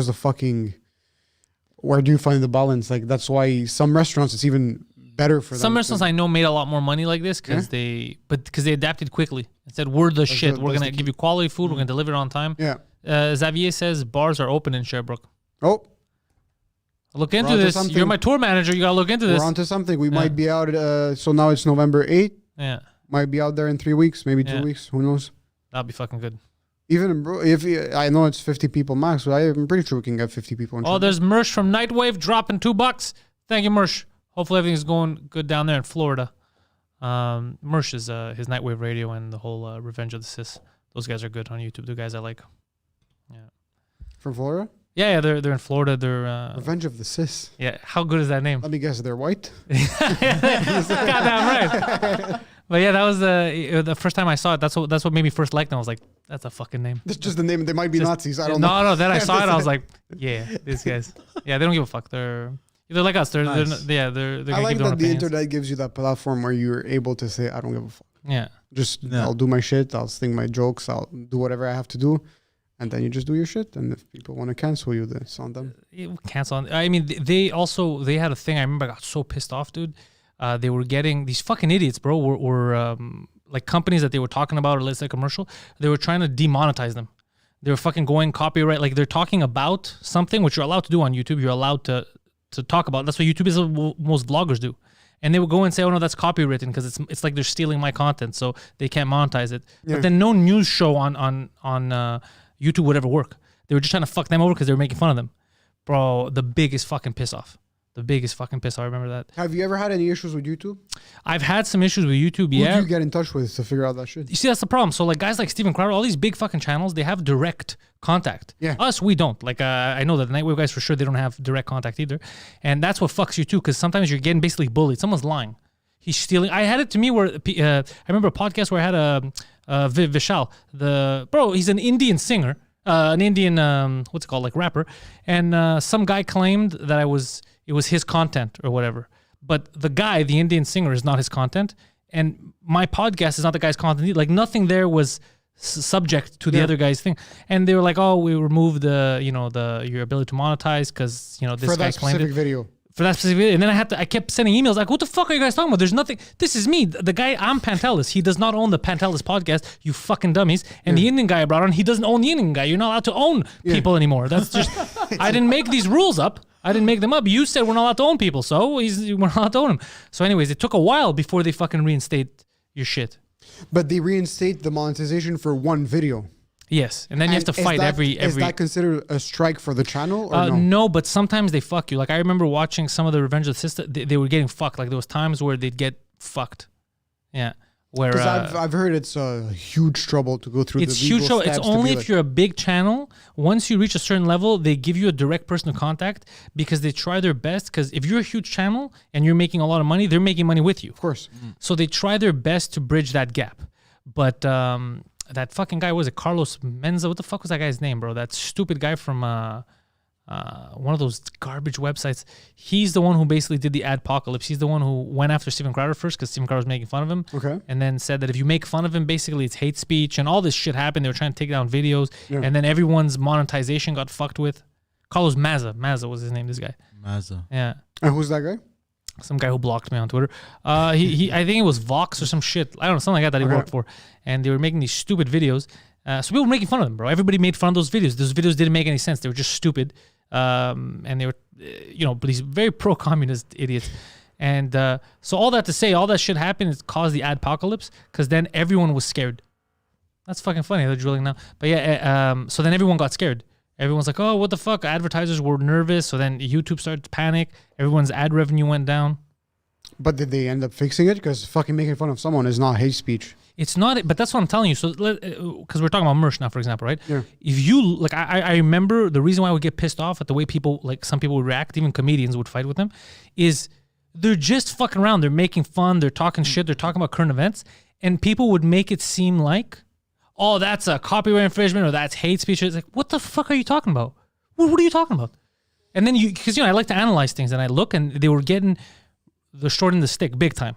Even they had gone to fight with Owen Benjamin, I remember. Yeah. And it was just, I was trying to look at it. I was trying to rationalize it. I was like, what the fuck is he doing? Like he's over, like Owen Benjamin was overdoing it at the time and he wanted the guy like deplatform. One of his guys was trying to get the guy's channel blocked. I remember that was really when I was like, okay, I want to support this guy Mersh because I see what's happening. He's getting fucked over. Yeah. Like so people do it. You give them the power to rat you out or to complain to the authorities or whoever's in charge. And a lot of people take advantage of that shit and they do it. And I hate feel that like shit. YouTube doesn't even go through these requests first. No, not for me, not for him, not for guys like us. No. But even when, let's say, if I'm going through and I'm signaling you as a channel that promotes hate speech, Yeah. I feel like Google will take this and before even doing the research first, is this actual hate speech, demonetized? That's what they do. And then you need to go through the process of trying to get it back. If you're big enough that they'll listen to do research on you. If not, they won't. Like That's if you're not big man. enough, that you're just your channel's fucked basically. And what's fucking crazy? So him, for example, I remember the time he was getting fucked over. He was like they were like, oh, you can't have monetized. You're not monetized this month. They were fucking with him a lot. But I remember for me, it took almost a year. We were fighting that stupid channel. I remember that kid in Chile when everybody was sending, even the quartering was sending stuff to YouTube. Bro, he was filming himself torturing and killing animals. Oh yeah, I remember What this. the fuck? Yeah, but his fucking channel, bro, On YouTube? on YouTube, his fucking channel was monetized. And not only was it they wouldn't listen to us. They're like, no, he hasn't broken. How the fuck has he not broken your rules? Yeah, and that's insane. me saying this guy's a fucking retard, that'll break your rules. Like, what are we talking about here? Are we on the same fucking planet? He had actual videos posted. of Actual himself videos, killing animals. killing animals, torturing them, and then he would start another account. And it was my fans that brought it up to me. It was someone who had sent me a message to go, have you seen this? Can you bring awareness to it? So I went fucking crazy. And then it started to pick up on the internet. The quartering was talking about it. All this shit was happening and nothing. YouTube wasn't doing anything. The guy just kept putting up videos. At first, they wouldn't do anything for like a few months. Then they had blocked his channel for something. So he started another one. Everybody knew. They let him. Like they didn't take it seriously. But you piss off, like you use a clip from something and you're just talking about it, they'll come at you. What the fuck? That's what I'm saying. Yeah. So when you can, like you see YouTubers that you like me, these guys, you want to support. You're like, yeah, fuck, let them do their thing. Of course. Yeah. Because or else, you know what's going to happen, bro? Everything's going to get super sanitized. You're going to just have garbage online. That's all you're going to have. You're going to have garbage that just agrees. As long as it agrees with the narrative, everyone's on the same team. I don't want to jump into politics, but it's more about the comedy aspect of it. Yeah. You have a lot of people now that are about to just lose their jobs because their whole act was around making fun of Trump. And Yeah, even that's what when- Ryan Long was saying, yeah. By the way, when Biden gets elected, he goes in. Let's say everything goes out how it's supposed to be planned. Let's say mid 2021. It's March, April, May. COVID is still around. Biden doesn't have the secret remedy. There's no vaccine. There's no fucking anything. Yeah. Are people going to make fun of Biden? Are we allowed? Like, is this? Oh, I'm going to make fun of him right now. Not us. I'm meaning like these SNL types, these fucking these late night shows. Are they going to be doing? Are they going to be giving the same treatment? Like, are they? Because I say back then with Obama, there was still it was like There was some respect. some respect. It was little jabs, but There was no respect for 4 years, yeah. There was like with Trump, there's no respect whatsoever. So Yeah. now with Biden, are these late night, these writer rooms, are they gonna be like, okay, how the fuck can we make fun of Biden? Or are they be like, let's forget about politics and let's start moving on to something else? Well, if they want to survive, they're going to have to forget about politics because they got rid of all the good writers. The good writers aren't in those rooms. That's why late night sucks. It's fucking horrible. Late night sucks because they're crying on screen. They're, okay, Trump might get reelected. What? Like Did you see Stephen that? Colbert. I think it was Seth Meyers or was it Stephen Colbert where Yeah. he was crying now the Yeah, most recent one where what he's do you- crying. Yeah, I 'cause- saw that. Are Oh you my God. on your period? What are you doing, bro? Like, God damn it. People don't tune in for that shit. So what happened is they got rid of people that were just there to write funny stuff. Like me, I just want to write funny stuff. That's why I don't get involved in the politics. It's not for me. So I'll write you jokes, and if you like them, use them. You know.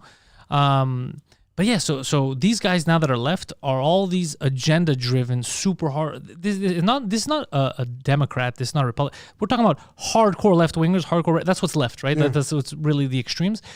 So all they talk about is that Trump is a Nazi. Once that's done, what are you gonna say? Biden is great because he can't spell. Like, what are we gonna say? Because they're not focused on jokes. Now they're going to have to restart the engine. They're like, what the fuck is it like to just make jokes again? And it was so... and they're going to be scared now with jokes because now they're going to be scared to offend. But that's the thing. And before this presidency, you used to make fun equally of a Democrat candidate or a Republican candidate. At sort of the same level. Of course, if you're more of a right-wing leaning media, a bit more to it. You're going to make fun of the other one. Yeah, obviously. Vice versa. Yeah. Now it was so driven towards one side where... There was no, if you're on the left side, there's no mention at all of anything comedic related to Biden because he's our savior. Make fun of Trump. Trump is out, so now are you allowed to make fun of these? Are you allowed to make fun of Biden? While are you he's in allowed to power. make fun of Harris? Exactly, while he's in power. Well, if they don't, they're fucking, they're losing because it's easy to make fun of him. Like we laughed at like, okay, Trump was saying a lot of crazy shit. Right? It's Trump. Right? He's gonna say crazy, but Biden's gonna say crazy shit too. The only difference is that Biden doesn't know what he's saying. Trump was more like, yeah, that's stuff you keep inside, and he would just say it out there. Like, I'm not saying he's gay, but he's one of them homos. You know, like he would say shit like that, and then not to that extent. But then you have Biden now. He's gonna say all kinds of crazy shit. An old man that can't think. Yeah. No, who got the coloreds in here? Like he's gonna be saying crazy shit like that. We're not gonna laugh at it. But this thing is that these left-wing writers are gonna have to be in the writer room and be like, we can't make fun of him. No, we gotta make fun of him. He's our savior. Like we can't. That's the problem with when you're going for the wing. That's why I prefer life the way I live it. You can't put everything into a political party or political person because first of all, who do you agree with 100% of the time? Impossible. I change my ideas. Yeah. I'm gonna fucking agree 100% with Poseidon. Yeah. Come on, let's be honest. Yeah. That's crazy. So the second you fall into this cult, and that's what happened in the States. People, they were so into the cult of Hillary or the cult of Trump that the second one wins or loses, the other side's like, oh, I'm a fucking loser. And they start panicking. It must have been Russia. It must have been this. It must have been that because they panic. Of course. They panic. Like, but that's my ethos. That's me. She's representing. I told everyone we're winning this fucking thing. It's ours. Like I speak through her. Like she's. That's why when your candidate loses, you lose a part of yourself. Get the fuck over yourself. Build your life. Yeah, build your fucking life. Build your fucking life. Make fun of both. Understand how to be center right, center left, or fucking center, and appreciate the fact that these people are here to be made fun of, whoever the fuck they are. Yeah, understand that they don't care about you. They don't give a fuck. And one of them, honestly, does not know where he is. Literally. He doesn't know where he is, bro. He probably doesn't care about himself now. Which is fine. You know what? Good for him. If he was, even if it was stolen, like if they're able to steal the election with a guy that can't think, god damn it, man. Yeah. Have fun with this shit show. Well, two of the conspiracies that came up online when is he an alien? No, that because with how Trump lost is the first one was you're gonna enjoy this one. That basically this whole Trump losing to the Democrats was a sting operation. What does that mean? You said that? It doesn't make any sense. Basically, what do you mean it was a sting operation? Basically, the explanation I read online that's fucking ridiculous is they've been saying how they're gonna steal the election and Trump let them do it. So what he did was he had okay, hold on. Just because I kind of understand your retardation, what you're saying is no, I'm not saying this. Trump let them do this so that he could catch them and then as sting. If Trump is so selfless in the sense of like I'm doing this for our country. But hold on, this didn't come from me. This came from this comes from QAnon. This is that's definitely QAnon. Yeah. No, this also comes from this mutual location we know of. Mutual. You saw this at the cafe? Someone said this at the cafe? An old Greek man smoking a cigarette inside. Yeah. For the record, you know that's not really the gathering of the intellectuals. I'm not saying I believe any of this shit. Okay. Bro, fucking Steve at the cafe. You know the guy that takes a shit in the alley? By the way. He was telling me. Okay. I just want to put it out there. I don't believe any of this. I like to... You just like to come in, drop bombs of non-intellect, and walk out of the room. No, I like to... what's that word called? I like to... Shit disturb. No. Cultivate. No, it's... I like to think of that, like, okay, how could that be possible?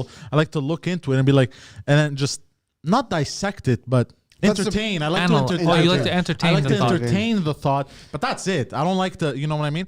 So I'm like, okay, this is interesting. I'll entertain the thought, but it's not coming over. And what's funny is, so I did some research. I couldn't find anything. So the way they set up the sting operation apparently is Trump basically installed a isotope watermark. It's called. All right, stop talking. Stop talking. I am gonna flip this fucking table. And funnily, hold on. Funnily, The only source I could find on this was from a Chinese conspiracy website. a Chinese.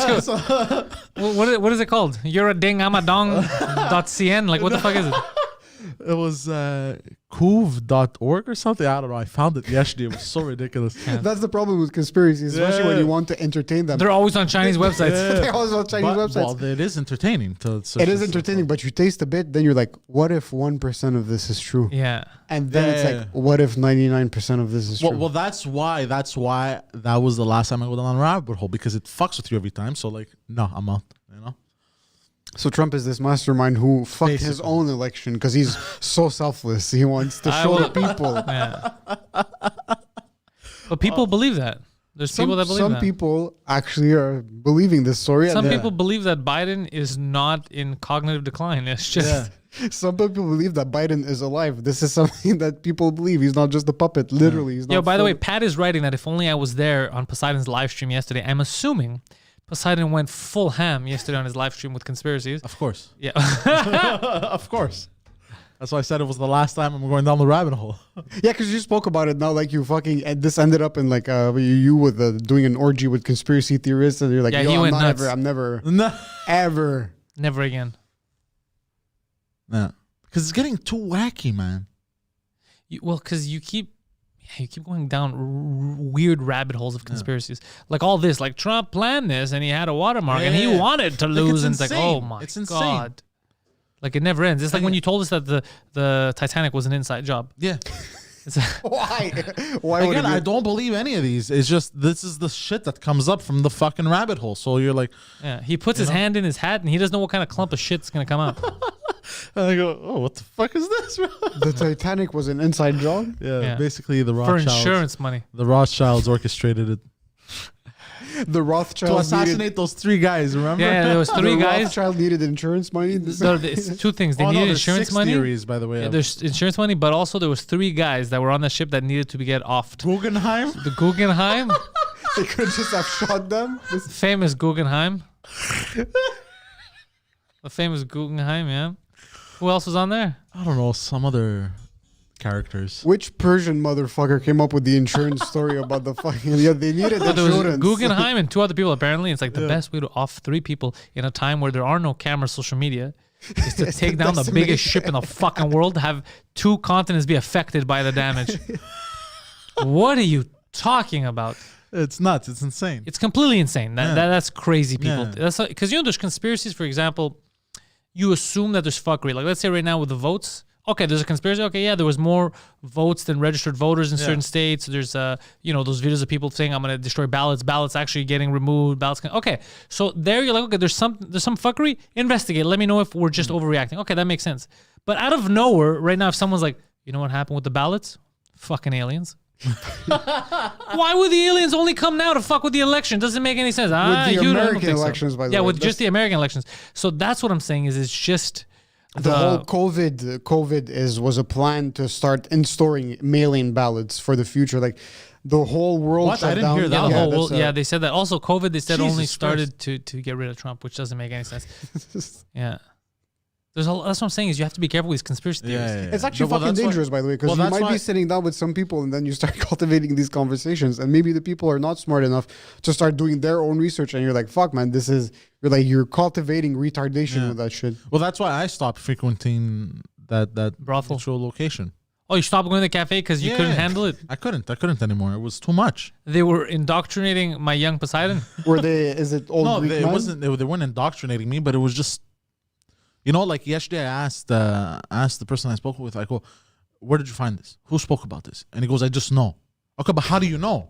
Like I did how do you know? Where did you find this information? So like tangible fuckery is like what Flat Cat says. She has a photo. She got 8 ballots delivered to her house, and they have only 2 registered voters. Yeah, so that's believable. So yeah, That's believable But shit, that was happening all over. I saw this. It wasn't just her. This could be factual. Yeah, no, it is for her. It's factual. We know her, but I'm saying she's not the only one. I saw stuff like that in the news from day one. They was talking about this. Like, okay, there's some kind of fucker there. But the second you start saying the Chinese, they did COVID, so this could happen.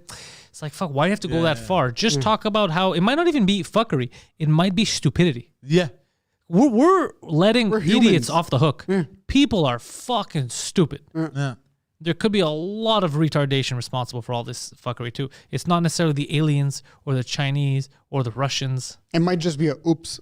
Yeah. COVID could have been a oops. Like It might be you forced us to fucking hire Steve when he's not qualified. This is what fucking happens. This is what happens. could be. Yeah. There's a lot of that. Anyway, so he's trying to get off the conspiracies. It's been fucking with him.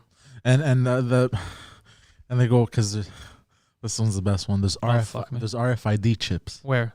in the ballots. That's not true. Yeah, I know.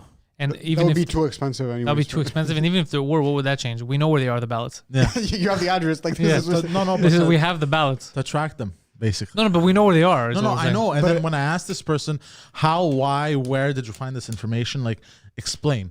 No explanation. I was like, okay, bro, like you're fucking. But I love how you invest yourself emotionally so much in these conversations with these people that you shouldn't even trust. Well, because you remember, he told me, he goes, I'm not confrontational. And I'm like, well, I'm not telling you to fight people. Just tell them, like, explain why it's dumb. And then one day, even though I told him to stay calm, I didn't stay calm. I remember when we were sitting, we were having a conversation, and I just started to go crazy, dude. I just got really pissed off. It's like, look, doesn't matter what's going to happen with the election. This was before.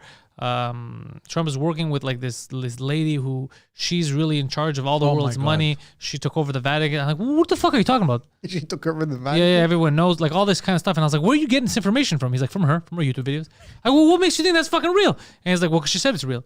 And I was like, what the fuck? That doesn't work. So then I'm just going crazy. And he's like, yeah. And for real, the Federal Reserve's abolished. All that stuff's abolished. She gave everyone money. There's no Wow. more like all this crazy shit. There's no more and debt. I That's was losing my fucking mind. And I was like, who is she's very famous. Everybody knows her. And I go find her on Twitter. She has like 900 followers. Like, how? What the fuck is? I was just losing my mind, going crazy. And then I told him, just don't act like me either. Don't bitch. Because I just went nuts. Yeah. Because I was like, okay. That So gives- who's this woman who's in That charge doesn't of help, by the way.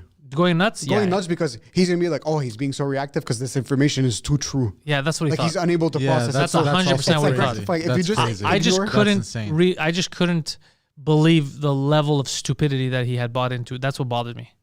It was just like, yeah, and I even sent her a message. I said, okay, she's real. Send her an email. I go, come on the podcast. Oh shit! And never replied. She never replied. Why would she, bro? I'm gonna be like, you are lying. Straight up. you Where are are your li- facts? Yeah, she has all the world's money, and we don't really. No one's gonna be in debt anymore, and but governments are refusing to acknowledge her to accept the checks that she's sending them. And I was like, what the fuck? This is absurd level of conspiracy. Like this is just Yes. it could be disproven so easily. Like, could you imagine all these countries are like, how the fuck do I balance? Look at Canada. Trudeau fucked us. How do I balance the books? They're gonna remember me. They're gonna fucking stone me when they find me in the streets. He could have just accepted this blank lady. check, and then the government's fine. It's true.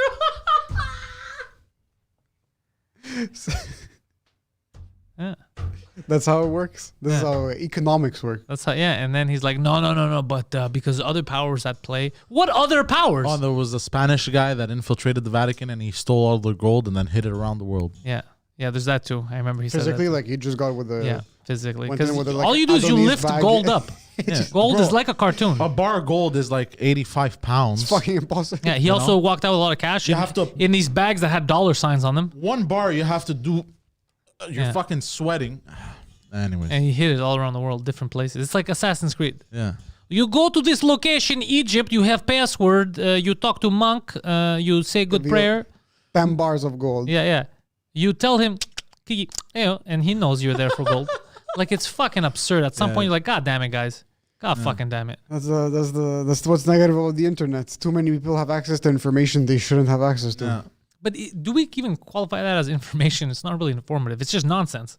I love how, by the way, tomorrow Yeah. you can start a blog Yeah. and start writing the most absurd fucking shit. And there's people that are going to take this as fact. Yeah. You put some nice branding. It looks like a fucking official statement. Start blogging 3 articles a day.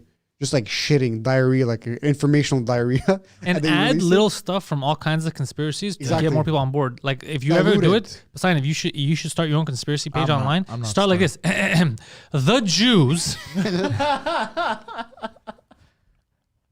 See how fast this gets taken down. How funny would that be? That's him starting his fucking thing. Oh God.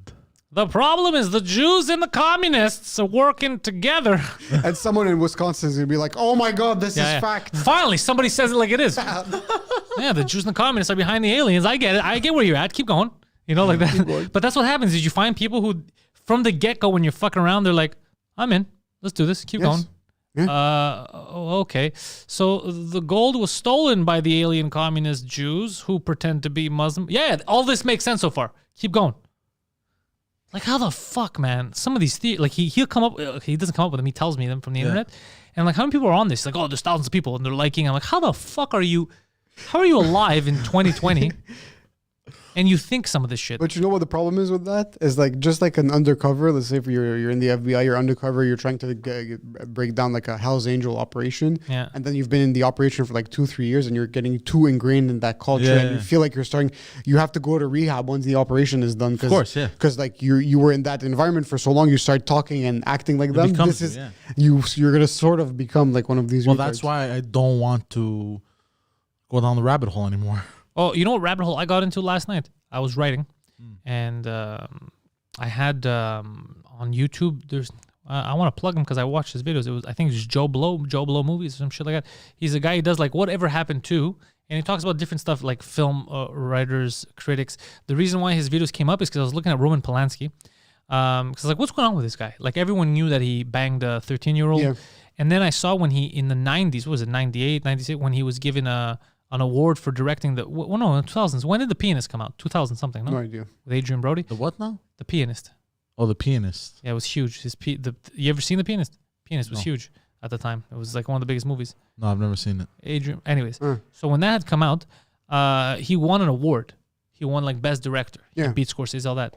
But I saw the video of him accepting the award. Well, he didn't accept the award. Harrison Ford presented it, and he's not allowed to come in the States. He's hiding because he's been because he banged a 13-year-old. So when that happened, everyone was whistling, going crazy. They're like, "Fuck yeah, that's our boy. He got it." And I was like, "Wait a second. We were talking about how the Me Too movement, like a lot of people knew about stuff, and they just weren't talking. But this is a guy that you know. It was official at the time. Yeah, you know he fucked a kid. We know the kid. You know she's out. He's also a guy that we know. We know now. Actually, I found out from those Charles Manson books about like Sharon Tate. He was like forcing her on camera to fuck other dudes. He did crazy shit. This guy's an asshole. Anyways, but you know all this, but you're like, he's such a good director. And then everyone else is the problem. Like everyone on Twitter is the problem now. Everyone, you fucking guys, you're supporting pedophiles and shit, and we're the problem. The people who tell you guys that you're assholes and you should shut the fuck up and let us deal with it. So they were cheering, knowing that he's a Bro, pedophile. crazy cheering. It was even Scorsese like, oh well, he deserves it. Fuck yeah, dude. You ever try to bang a 13-year-old? Not as easy as you might think. He did, and he's just clapping. I was like, come the fuck on, guys. Like that's a situation where I would have been like, fuck him. Of course, fuck him, especially if it's been confirmed that he's not in the States because of that incident. Yeah, I'd be like, fuck him. What are you, crazy? So I don't give a fuck how good the movie was. Fuck this guy. He's not up for an award. He's banging kids. Get the fuck out of here. Fucking shit. But that's what I'm saying is the double standard. But now it's like, he said motherfucker. Oh my God, that is offensive. But banging that kid is not offensive. Banging, just so we're on I just want to know what's offensive. Yeah, it's Looney Town, bro. It's nuts. Yeah. The Pianist was the film. In the chat, they were talking about they're like, all I heard was penis. Yeah, I heard penis too. Well, that's why what I you heard reacted. too. I was like, the penis. And then you kept repeating it. You're like, the penis, the penis. I'm like, oh, is this I know how to make wordplay. Yes, the pianist, not the pianist. The T is silent. Oh. Yes. Just Cheerio. like his dick. So anyways, I was looking at Roman Polanski. I was looking at that guy Joe Blow videos. He had Whatever Happened To, a lot of different filmmakers. And then as soon as I saw the name, I got to click on this one. It was Brendan Fraser. Because I was like, holy fuck, he did disappear. What happened to Brendan Fraser? You know? Brendan Fraser. He was in The Mummy, the original Mummy. He was the main guy. He was George of the Jungle. George of the Jungle. He was in it's everything. true. He did disappear. Dude, he did all kinds of stuff, okay? Yeah. And not only then I didn't know about this, but he was part of the Me Too movement wave now too. I saw a video of him crying because he didn't get Me Too'd, he Me Too'd. He basically This is becoming a verb. Like, yeah, he didn't like nobody said he didn't do anything weird. The guy, the executive behind the Golden Globes, apparently grabbed his ass and fingered his asshole. Yeah. What the fuck? That's impressive, by the way. To finger an asshole through pants and underwear, bro. Psh. Well, I don't know the details. Maybe he slid his hand in. I don't know. They didn't go into super detail, but they went into the fact that he fingered his asshole, I believe. That's how I interpreted this. But that wasn't why he had, he was making all these movies, and then, one would flop, and he had all these confidence issues. And this guy was on top of the world at one point. He was doing everything, dude. This guy was making all kinds of money. And then, he disappeared like crazy. 2004, He was in Encino Man. He disappeared, and he got his asshole fingered, and that may have had something to do with it too, like the fact that he was not accepting to get violated. And then when I saw the video of him crying, like, what did he say? He said, it's like a poison, and sometimes you need the poison to make the cure. And I was like, what the fuck happened? Yeah, he gained a lot of weight. I was like, I felt bad for him, bro. Is he still acting? Yeah, he's in Doom Patrol or some shit. It's a new DC show. Okay. It's on Netflix. Okay. I think he plays a giant robot or something. A fucking good-looking guy, great actor. He was a good-looking dude. He was a great actor. But then he got fingered, and everything went downhill. It's fucking crazy. One finger can ruin your whole career. Yeah, especially if you don't accept it. Yeah.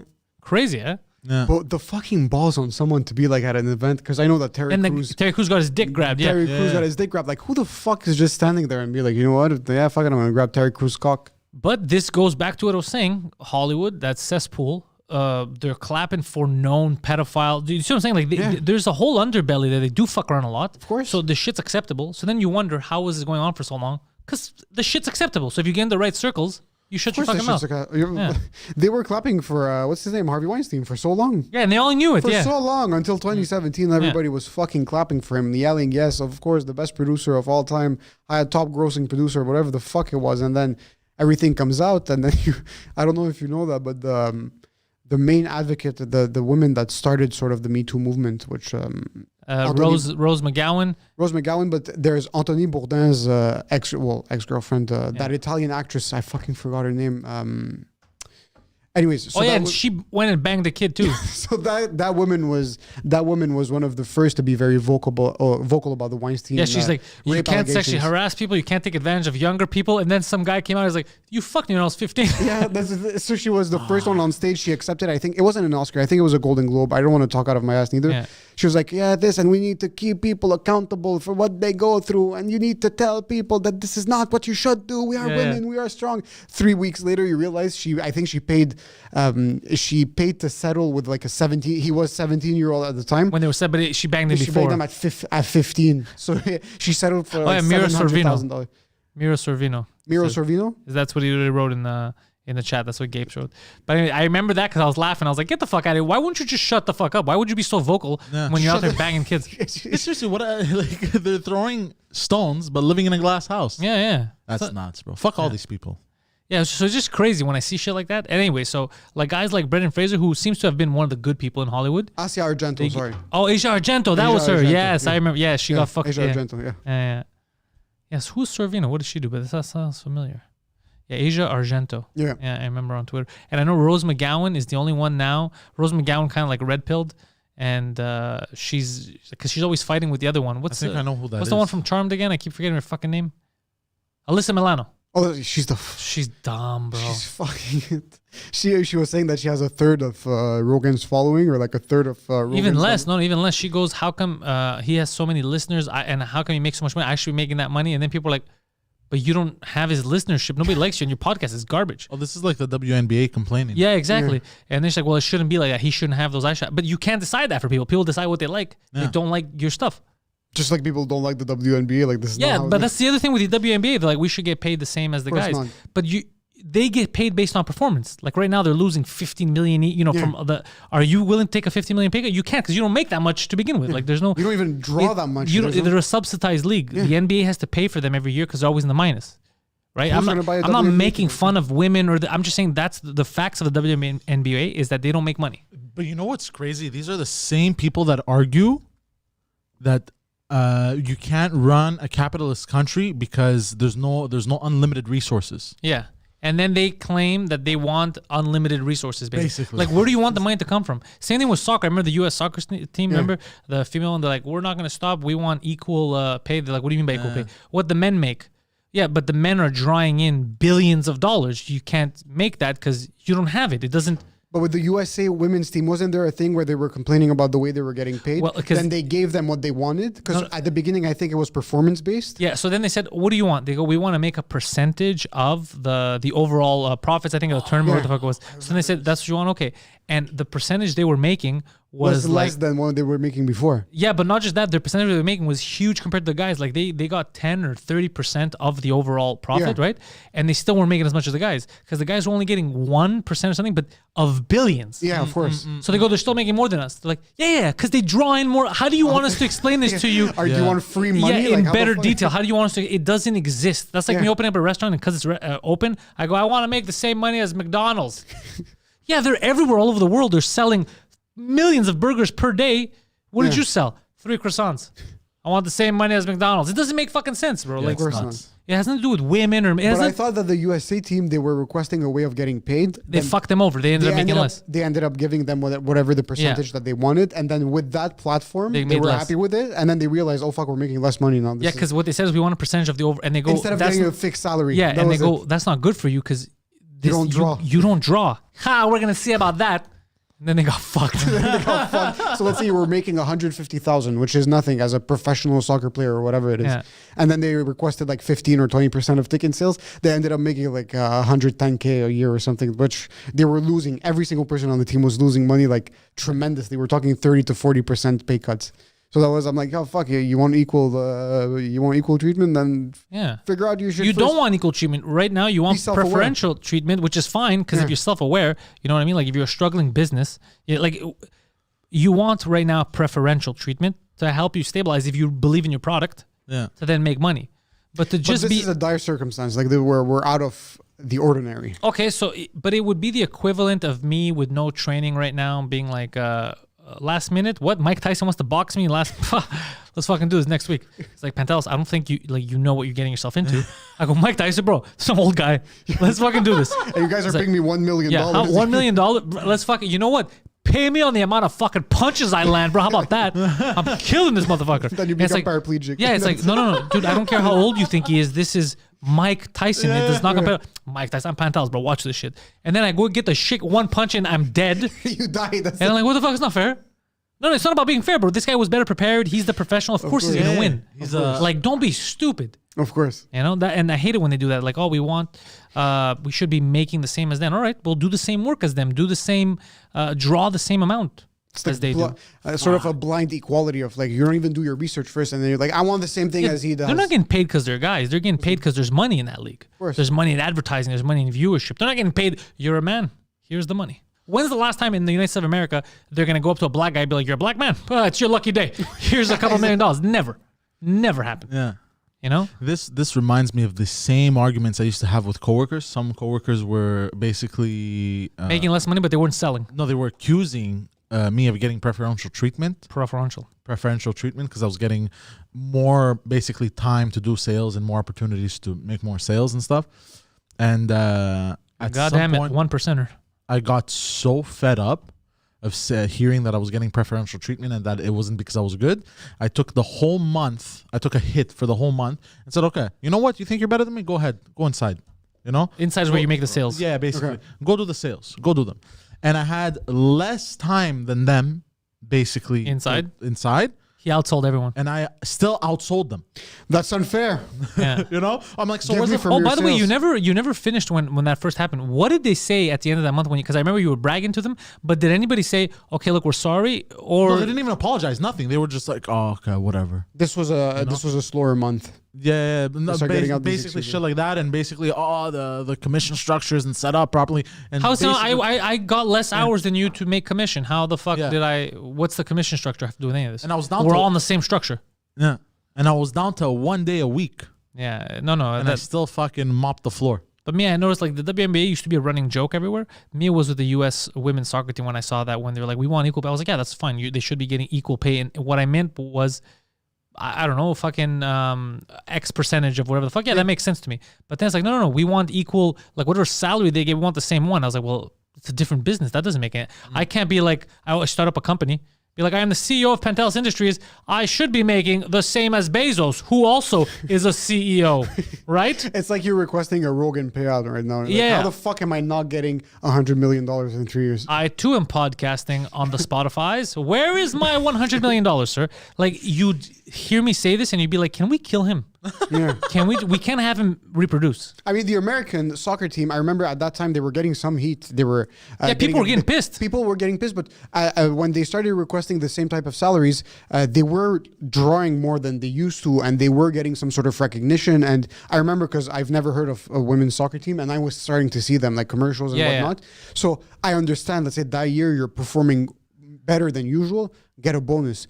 Don't request the exact same salary. You're not drawing in the same numbers of tickets. You're not selling the same amount of shirts. People don't know your face. People are not requesting you on their TV for commercials or whatnot. So request maybe some other type of payout or like. That's what I do when I book gigs now. I go, how much did you pay Chappelle? Well, get the checkbook out, sir. I have the solution for the women's soccer teams. Tighter outfits.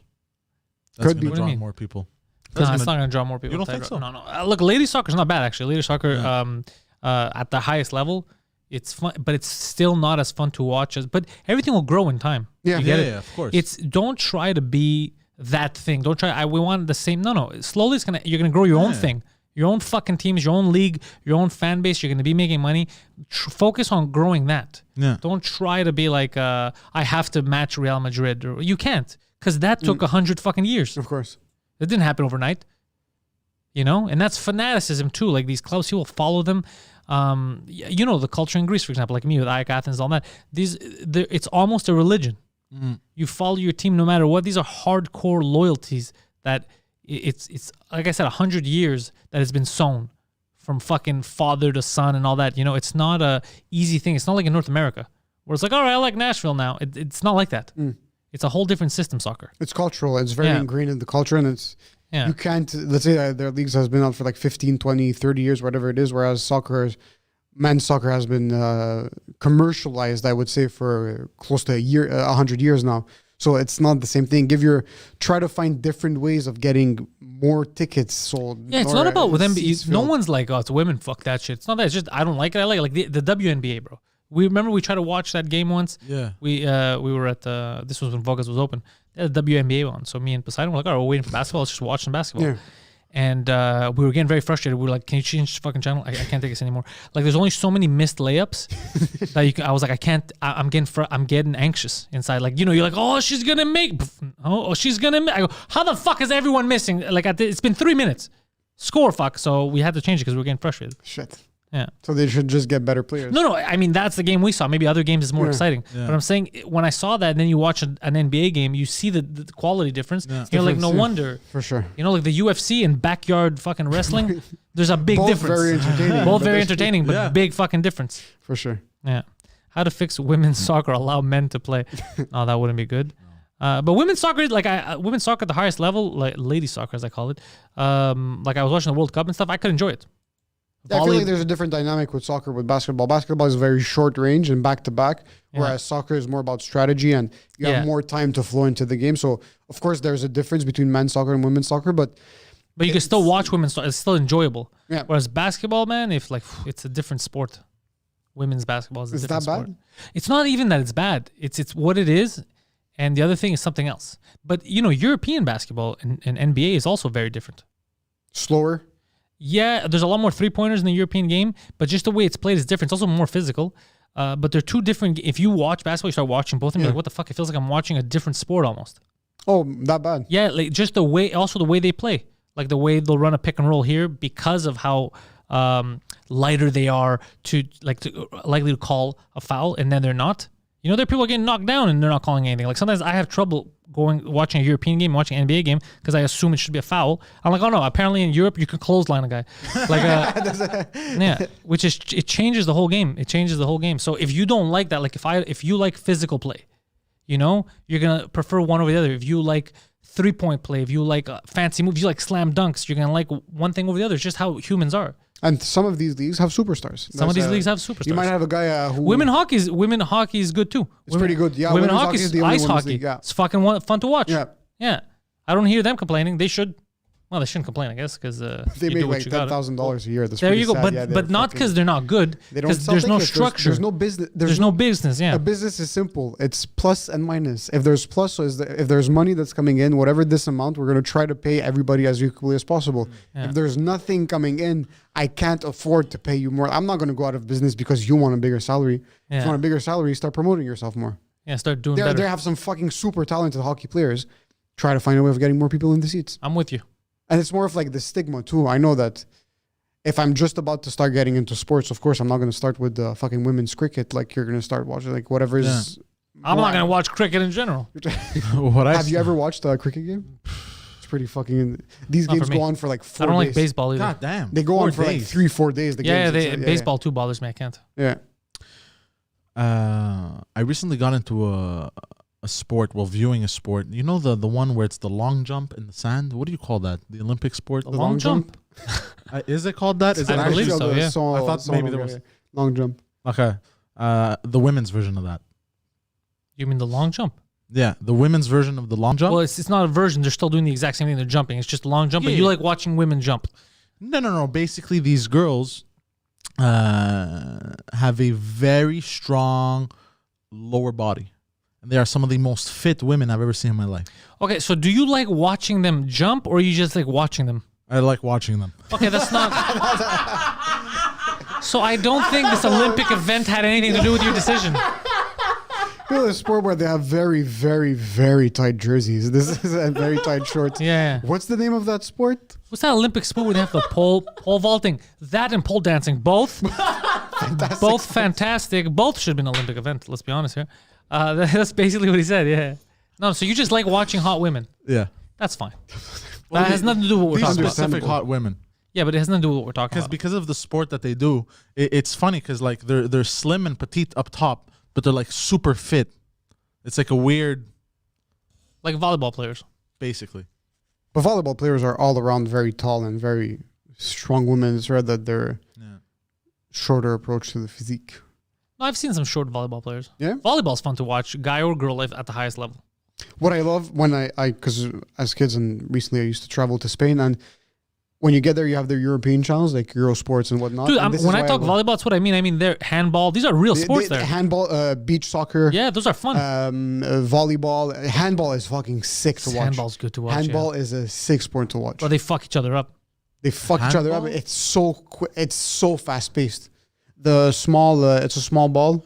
Oh, And it's it's, like, and they it's have like the when- nets on each side. Yeah, exactly. Okay, Yeah, and you could run, you could You dribble. run, you dribble, you pass, and They do these moves, the spin move, and then they have penalty shots, bro. Yeah, that these sports that we don't get here. I feel here is like mostly basketball, hockey, even not some because of an impact soccer, Yeah.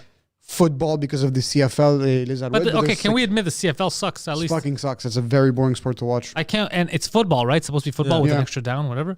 But it's not the same as the NFL. Not the same at all. It's not the same. Not the same as sport, not the same quality. Can we not admit? Like, imagine CFL players like we should make the same as NFL players. Exactly. How? On what planet would that be real? There is a sport. Even the CFL, you didn't see the guy. There's a CFL player for Toronto Argonauts. I tweeted it last week. Remember, he attempted murder in New York. Oh yeah. Yeah, even him. I said that's an embarrassment for the CFL, bro. Because if it was in the NFL, he would have finished the job, bro. Not this attempted murder shit. He can't do anything, bro. That was a fucking great tweet. Yeah, Amazing. but just it's not good. You know, it's just not. I've tried. I'm like, who the fuck watches? This is horrible. Yeah. No, it's not the same pace. No, It's not the same. So it's not as appealing. And if it's not as appealing, you're not going to sell as many tickets. exactly. And if you don't, but at least the players know it. I don't see CFL players complaining about their salaries. They know that we're not drawing like CFL ex NFL players that end up in the CFL. They know that my salary is about to get cut. Yeah, I'm gonna make tenfold. $14,000 a year. Maybe because men are more logical. I don't know. That was such a quick. That was such a maybe because men are more logical. And then just Listen, I've come to a conclusion. Ladies are stupid. I don't know if you guys agree with me. I'm thinking that might be it. No, because if they were Absolutely logical, not. they try No, to play no. in the NFL. I know. Oh, that was a good one too. No, I'm just busting balls. But fuck, there was a sport that's very entertaining to watch that I think they played only once or twice a year in Italy. In Florence, yep. I Florence. forgot the name. Yes. It's like a What sort is of it? It's This is insane. It's basically UFC, wrestling, football, soccer, basketball, every At fucking once? yeah. At once. So they gather in this huge arena. It's not even in Italy. It's in Florence, and there's 4 teams. It's 4 colors: blue, red, white, and green, and each come from a specific section of Florence. And it's once a year. And Once a year, yeah. It's once a year. It's like 100 people on the court on each side. And they're dressed in like these very folkloric, traditional clothing, Florence clothing. And they start. It's like a handball situation where it's not a net, so you have this end zone, and on the other side an end zone, and you need to throw the ball inside the hole. So it's not a single hole; it's like the whole section. Okay. So you can just throw it towards the wall, and then it falls in the net. But you're allowed punching people in the face. You're allowed to fight. So like the game starts, people jump on each other and they start hitting each other. Like Already in the from face, the- knuckle fights, fists to the face. They start beating each other up, and then you need to find a way of getting that ball in the net. Yeah, it's insane. Bleeding And you each have a insane. ball. No, there's one ball, Yeah, there's one ball.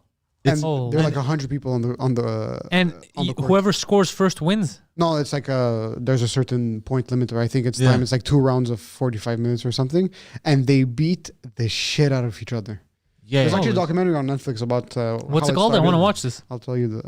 Yeah, this is something interesting. Yeah, this is an insane. I watched basically, I put on highlights Yeah. for this sport, but the thing is, the whole duration Is a of highlight. the match is a highlight. Calcio Florentino. Yes, there you go. Calcio Florentino. Okay, I'm gonna check this out. This sounds fucking amazing because I've seen the Russians where they do like fighting, but it's teams instead of 1-on-1. It's like 4 versus 4 versus 4. You ever seen that shit? I've seen that. And another thing, You they never do seen in that shit? Russia, Like they start and then they just jump on each other. It's like a sort of it's like in an arena. It's or no, just in the UFC. streets? It's UFC. No, in an arena, but it's UFC. But instead of it being 1-on-1, it's 4 versus 4, and then sometimes there's another team 4. So it's just it's gang fights. Yeah. Yeah. They're basically. fucking Yeah, hooligans. the Russians are crazy, bro. It's like fucking controlled hooliganism. Like it's Yeah, basically. Yeah. And Nikolai, get the bet. Like it's crazy. I love watching these Russian videos, especially there used to be a lot of them on YouTube back then where it's gang fights on the streets. I don't know if you've ever watched these. Yeah, I remember but it's bum like, fights. It's like 200 people dressed in red, 200 people dressed in blue, and you just see them running like an army, and they start beating the shit out of Yeah, each yeah. other. It's- Hooligans do that in Europe. yeah, it's Soccer fucking- hooligans do I that love shit. They watching meet these up. videos. Yeah. I don't like that shit though because I feel like it ruins the sport because then families can't go to the stadiums anymore. In the sport environment, yes, but for that, I find it fun, like as a separate. Like, Yeah, separate. If you're not touching innocent people, do whatever the fuck you want. Yeah, there you go. Yeah. Oh, and there's another one in Russia too where they dress up as knights, basically. And Yeah, they that's hop in the fucking octagon. And they Yeah. stab each other. They beat the shit out No, of the each other. swords are blunt. Okay. They're blunt, but they can So you're still not meant to kill anyone. exactly. But You can you're get still your arm getting broken. You can get yeah, you're still getting whacked across the head with a 40 with an iron, with a 40-point iron sword. Yeah, bro. It's basically getting whacked across the head with a slim pipe. Have you watched the YouTube series about that sport? I haven't watched a series, but I've watched all kinds of highlights on that. It's insane. There's a series about that sports, and you follow them, and it's fucking hilarious because it's from each country, and then they meet in one country, and you have like these IT little chubby workers from, let's say, Kansas, and they have their family, they kiss their family goodbye, and then they fly to Poland to fight in Oh Poland, my God. and like they put these fucking heavy gears, and you see them beating the shit out of each other with like iron swords. Like these swords look like they Yeah. weigh 40, 50 pounds, and they have to work out all year long for So that. these are accountants, and they're like, I'm going to Ukraine to kill one of these Czech people. Actually, to win like $200 and then fly back. Yeah. Daddy, what happens if you win? Well, another daddy's not going to be going home tonight. And also, I get $250 and a gift certificate at Best Buy. It's well worth it. Yeah, it's nuts. Like, and then they end up with shield bashing. They're shield bashing the head. One of them, it's nuts. I'm going to watch It's Calcio brutal. Florentino, that's for sure. Yeah. Anywho, so guys, shit. in case you see how time flies when Yeah, you're having yeah. fun with a bunch of dudes, what are we doing, Poseidon? Tomorrow, we're going live on the 2 Drink Minimum channel. Goddamn right. Live at 8 p.m. Check that out. And if you miss it live, it's going to be up everywhere podcasts are sold at noon on Wednesday. Tuesday, world premiere of episode 3 of The Intellectuals. We tried to get 2 of the smartest minds in the modern world together for a podcast. They refused, so we settled for the opposite. Guido and Poseidon, The Intellectuals. Fucking premiere of episode 3, Tuesday at, I believe, 8 p.m. Tonight, on this very channel, 11:45 p.m., new podcast with Justin Vin comes out. Justin Vin of Orchid, a very good band that I like.